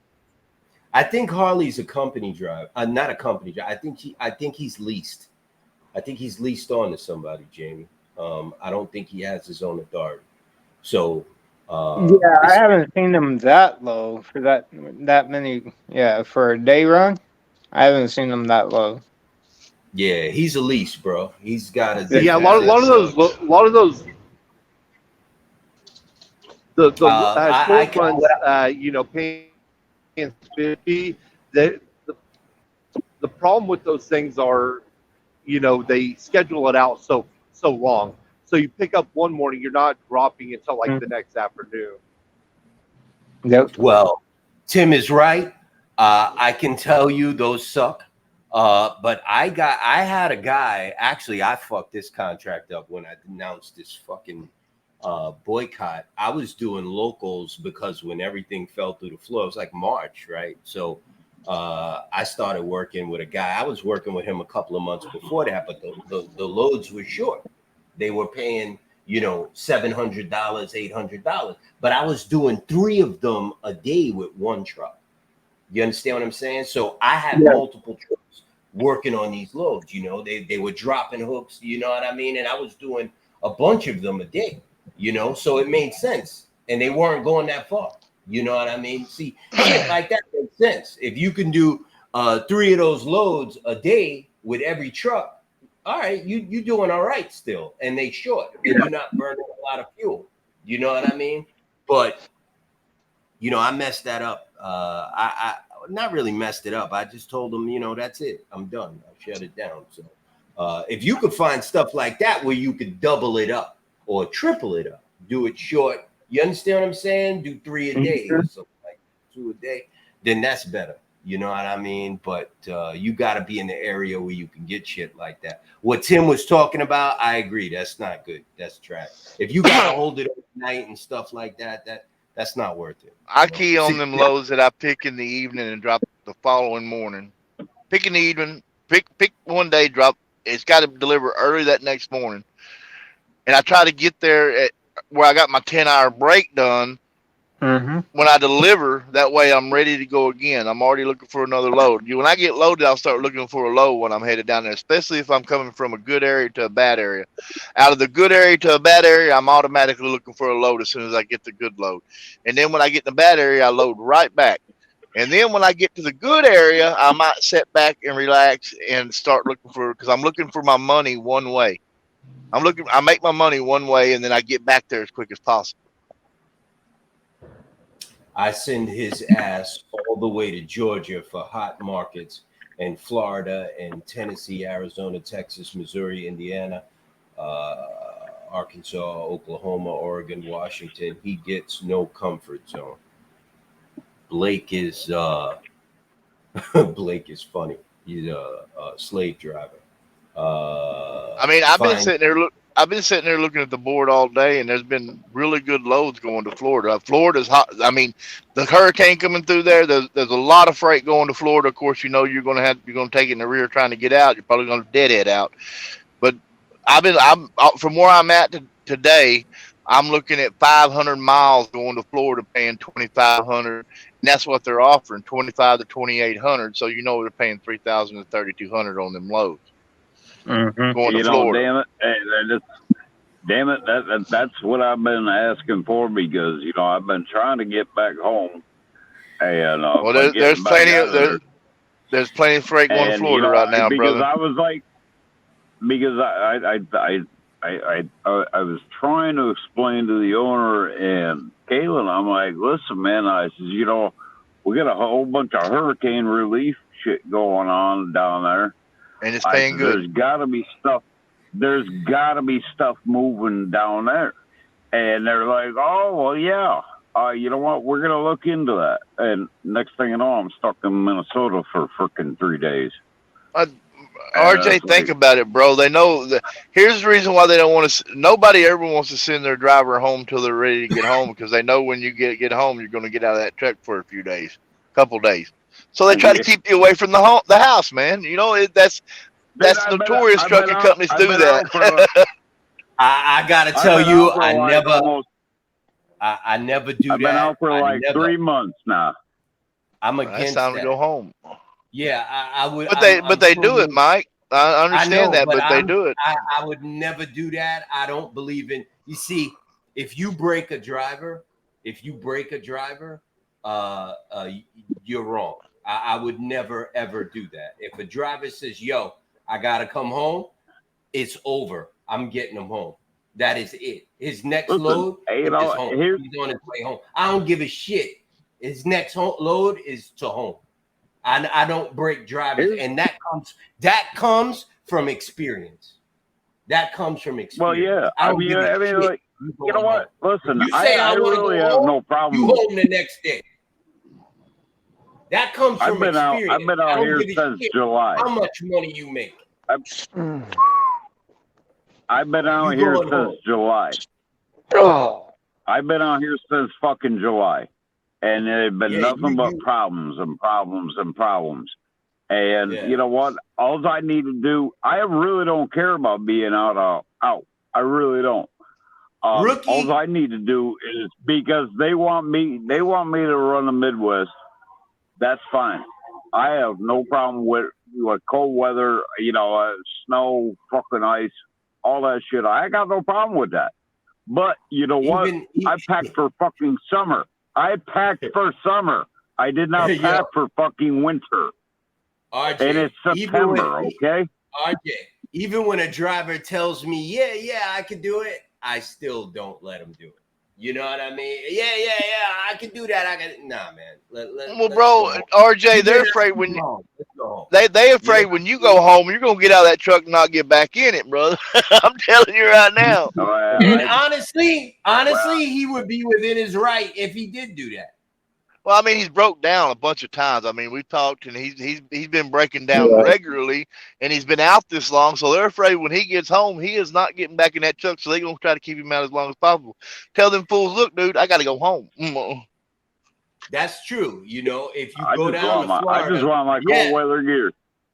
If you go down honestly, to Florida, and you know what? And to be brutally honest, I mean, I really only want my cold weather gear. I need my Carhartts. I need my fucking overalls. I need my shit just because I know what's going to happen. It's going to be a shit show here shortly. So, you know, I mean, you know what? I know what you're saying. I know what you're saying, Jamie. And you know what? You're probably right. They're probably freaking out. But at the same time, you know, it's like, well, fucking, I just want to stay out. I don't give a shit. Yeah, I carry my weather gear on. Dude, I don't never unpack my truck. I go home, I take my clothes out and wash and put them back in here. I don't never unpack my truck. I don't got no room for this shit. So it's like I gotta reorganize every goddamn thing. You see this guy, he posted shit in the group about there's a new private group for a class action suit against Super Ego. He contacted me earlier today. What? I just them fucking guys. Yo, listen. I go to these truck stops now, and I'm watching these Super Ego guys trying to back their goddamn trucks up. This is the most comical thing. I swear to God, I'm going to start a new website, and it's just going to be about fucking truck stop follies. And most of it's going to be with Super Ego. I mean, I'll be damned. JB Hunt and Rail, they actually do a better job backing their damn trucks up in a crosshatch than these Super Ego guys. I don't get it, but I don't know. Michael, I done had to lay down, y'all. Y'all running all night on this one. We coming what's up up? 4 hours, Michael. You finished cleaning your cap pistol? Hell, I'm in Central Time. It's 10:45 over here. It's 10:45. Yeah, I'm in Mississippi. It's 10:45 over here. It's 11:45 where you're at, Mike. Yeah, He's it's trying to almost break. midnight. He's trying to break the Yeah. record. We were 4 hours 15 minutes last night. Yeah, I gotta walk my dog. You know, this is the longest show we ever did talking about nothing. I feel like it's an episode of fucking Seinfeld. That won't end. So tomorrow I'm gonna actually have something to talk about. Hopefully, I'll have some content, something to talk about. I'm gonna put this comment up here and let's pack it up. We got oh my god, a super ego truck overshot an overshot an exit ramp, stopped, backed it up on freeway to take the MF fucking exit. Yeah. Yeah, we did talk about the fuel card. Watch these. Back it up, folks. Listen, the fuel card's available. It's a good fuel card. It's a real fuel card. Oh, also, I think they report to the credit agency, so you can definitely fix your credit with it. If you have issues with credit, it'll make your credit stronger. They are personal, so you dial the number, you get a person on the phone. They'll answer all your questions. I'm not selling this shit. This is just what I know. I am actually not even the salesperson for it. They have their own sales team, own sales force. We have our own sales team, our own sales force. So this is a very, very large effort, and it's a real card. It's going to be up there with the insurance division. So I think it's going to be an excellent rollout and an excellent card. I think everyone's going to enjoy it. Someone said this is Jerry Springer. Now I'm fucking offended. Okay. I fucking hate that guy. That guy was like the downfall of TV. I thought that was Oprah Winfrey. You know, I never really watched too many episodes of Oprah Winfrey. JD, I thought she was moving to Canada, man. I agree with you. She does suck. Watch for Super Ego Truck 425. Wow, you know exactly who to look out for. We're gonna put out an APB for truck 425. We could get his truck. We could get Oprah and Rock to ask for donations for truck. Listen, if you could do that, we ain't got no more problems. I'll tell you that. Oprah is a powerhouse. If we could get Oprah on board, we ain't got no more problems. But I can tell you this, in my heart, I don't know this for sure. Oprah is one of the elites, so she don't give a shit about truckers. She cares She about don't that like trucks. Not Not in her backyard. Yeah, exactly. She's an elite. They're too noisy. They're too noisy. Yeah. But don't stop running then, because she needs her makeup. Exactly. Tim, where are you on your way to, sir? I'm headed to St. Louis right now. St. Louis. How far are you away? How much you got to do? Honestly, I don't even know. I just started driving. You know, I didn't want to click off of the show, you know, and get into the map, and you know. I got you, Tim. I'm gonna give you the final word, brother. Go ahead. You know, there's really no final word on today. I don't think. You know, I'm happy to hear that there's a fuel card. You know, I'll be signing up for that. I see this. I see NOAA just growing and growing. Pretty happy about that. You know, it seems like more people are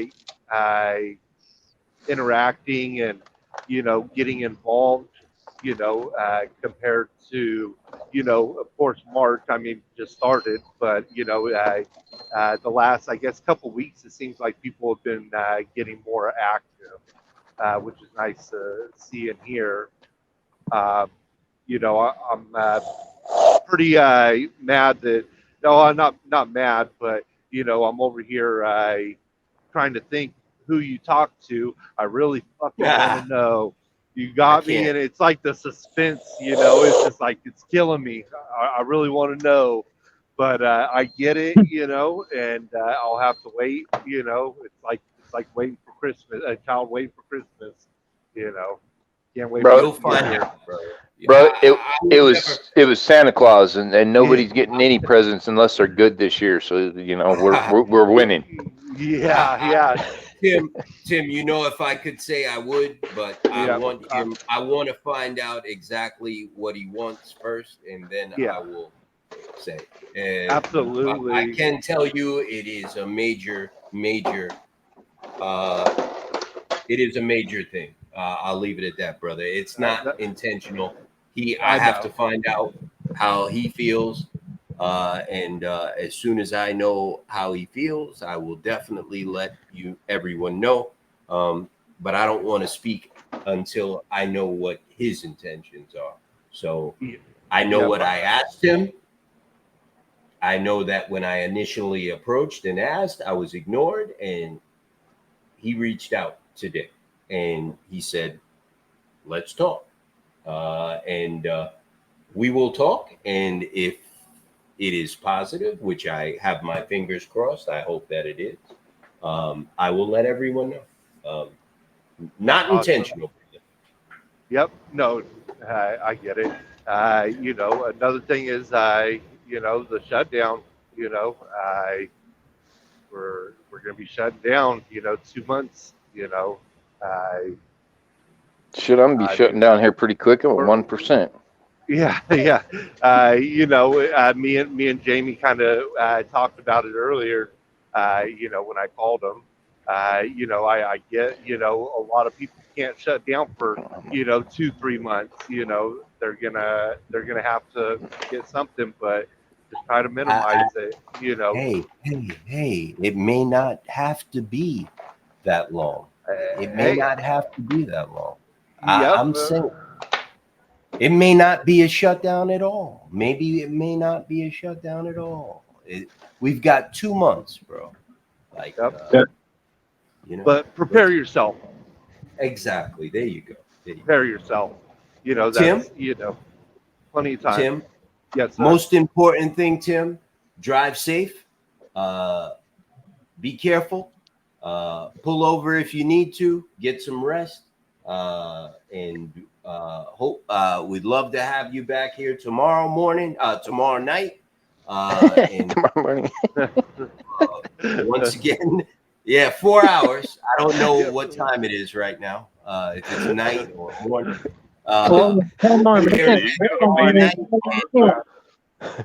Like I said, most important thing, brother, is drive safe.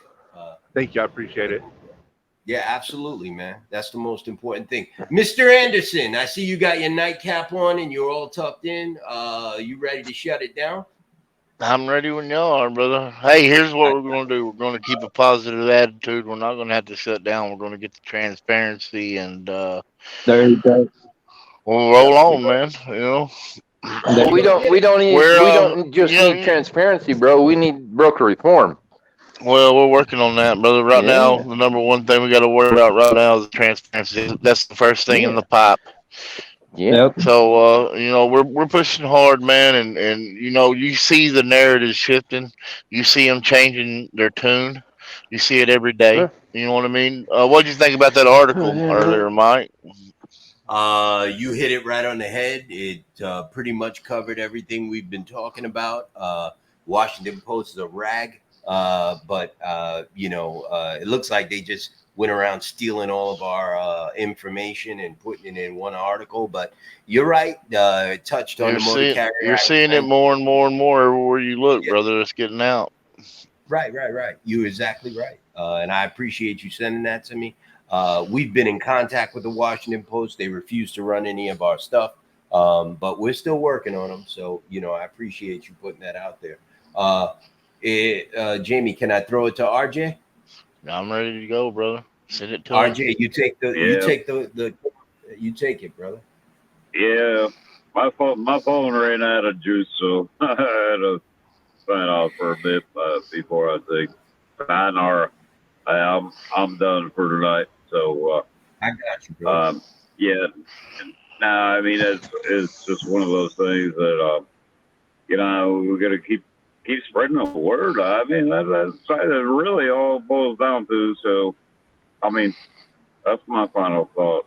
I mean, I'm out here, you know, I may not own my own shit, but at the same time, I still ain't giving up on the movement. because I mean, my whole damn family been truckers their entire life. I've been a trucker basically my entire life. It's only a matter of time before I make that switch. And, right now is not the time to make that switch. So I'm going to buy my time. RJ, here's the thing about know. it, brother. What we're doing is going to help every truck driver, no matter what position you're in. I don't care if you're a company driver, a That's lease exactly driver, where you're at.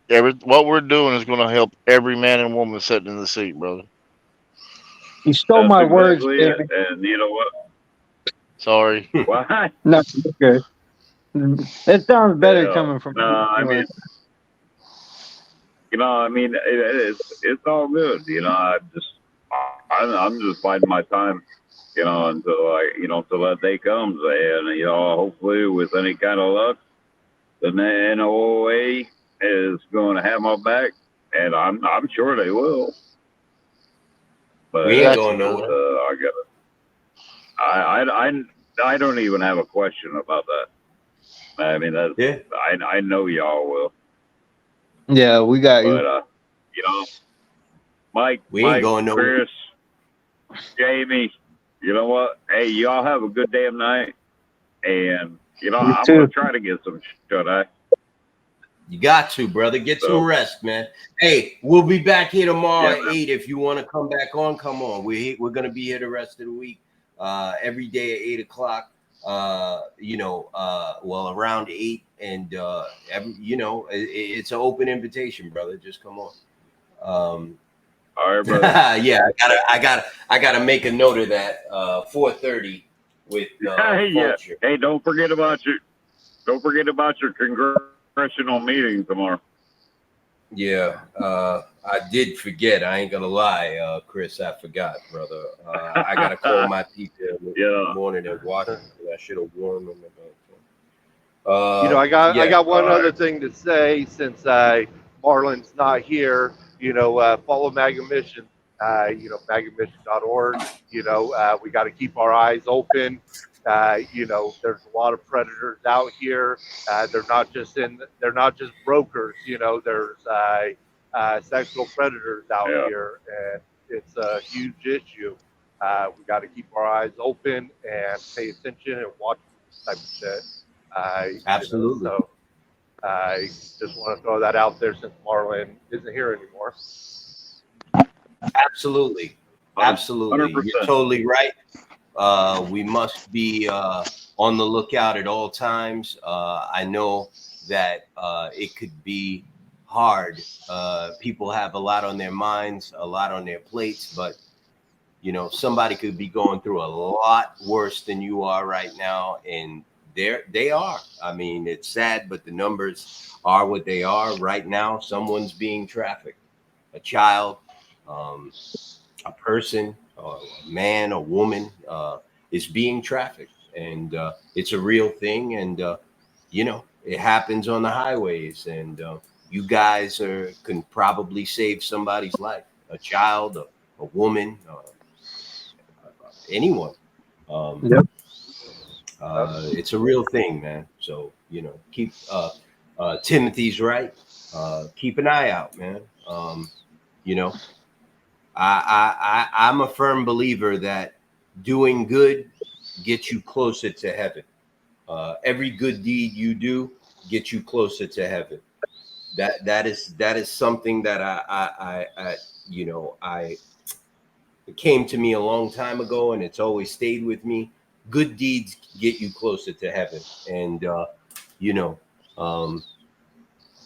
that's really all I could say on that. Just keep an eye out. It's important. And I guess I'll Mike split, so I'll throw it to my co-host Ed McMahon. Go ahead, Ed. Well, I mean, you guys could see that we're making progress. So, I mean, Noah's doing what we said we were going to do. We're making progress. It's it's one step at a time. We're taking those steps and we're getting closer to our goal. And it's looking positive. So we just got to keep pushing forward. And I mean, it's going to be a sprint, not a sprint. How's that saying go? A marathon, not a sprint. Yeah, marathon, not a sprint. It's gonna So take some time. yeah, it is. There's a lot of issues in the industry, and I mean, it's a lot of decades with a lot of issues that we're fighting. So Agreed. we're making progress. It's showing. Every Yep. day, sir. Every day. Chris, thank you very much. Tim, thank you. RJ, thank you. Jamie, thank you. I personally want to say a special thank you to Harley Kelchner. I have to learn to pronounce that correctly because it is a tongue twister, believe it or not. Mrs. Blake Alvarez Foss, thank you very much for your for everything you do. You're amazing. I think we can all agree on that, right? 100. I know we're truckers, and by law we can't agree on anything, but I think we can all agree that Blake Alvarez Foss is the best, and we definitely be here with her. I think this group's already blown that out of the water about truckers not agreeing, because we agree on a lot of things on this group. Yeah, and you know, tonight we had a lot of participation by the people who are not on camera, and we need that. We need people to ask questions. We need people to, you know, send in comments and join us. You know what I mean? Like we're all just sitting here trading ideas, and that's what's important. That's what's gonna make this better. Nobody gets shut down. Every idea is listened to and debated on and talked on, and that is what this group was built for us to sit here and talk about the issues that are affecting us, and as a group try to figure out ways to make them better, whether it be getting rid of a shitty DPF system, or where can I get cheaper tires or fuel cards, or this my congressman is an asshole, what do I do? You know what I mean? Like, this is the point of this. And as long as we have these people out here like Blake and Harley and some of the other ones that are gone now, I can't go back and get their names. As long as we have people interacting here and sharing, we'll continue to be here. So I think this show, Noah Live, just go ahead, RJ. Go ahead. I'm sorry, I didn't mean to interrupt. No, go ahead, man. I just want to interject. Questions are good because, you know what, it keeps your brain stimulated as well. And, you know what, it brings up different perspectives from different people. So the questions are very much appreciated. I mean, as far as I'm concerned, because I have a ton of them myself. But, you know, you're exactly right, Michael. You know, that's what this group is for, is, you know, like, ask questions, bring it up, or make it arise. And you know what? Only with that can we come together and become something, you know, something even greater than what is already out there. So that's all right. And honestly, that is my final thought. I'm going to bed. And speaking of DPF, fucking gotta pull it over and do a fucking regen right now. I don't know if you can see it. Hey, brother, I'm sorry. Tommy. I'm sorry I jinxed you, but I told you every 2,000 miles like clockwork. That is like clockwork. Hey, brother, pull it over, regen it, get a Gatorade, grab a granola bar, and chill. Lay back, bro. Yeah, that's never had that issue. Hey, it is what it is. This is the time we live in. Hey, everybody have a great night. Thank you for being here. We'll be here tomorrow at 8. I'm going to sign off, and I love everyone, and see you tomorrow, man. God bless. Thank you. Have a good night. See ya. You too, man. Take it easy. All righty. Bye-bye. Good night.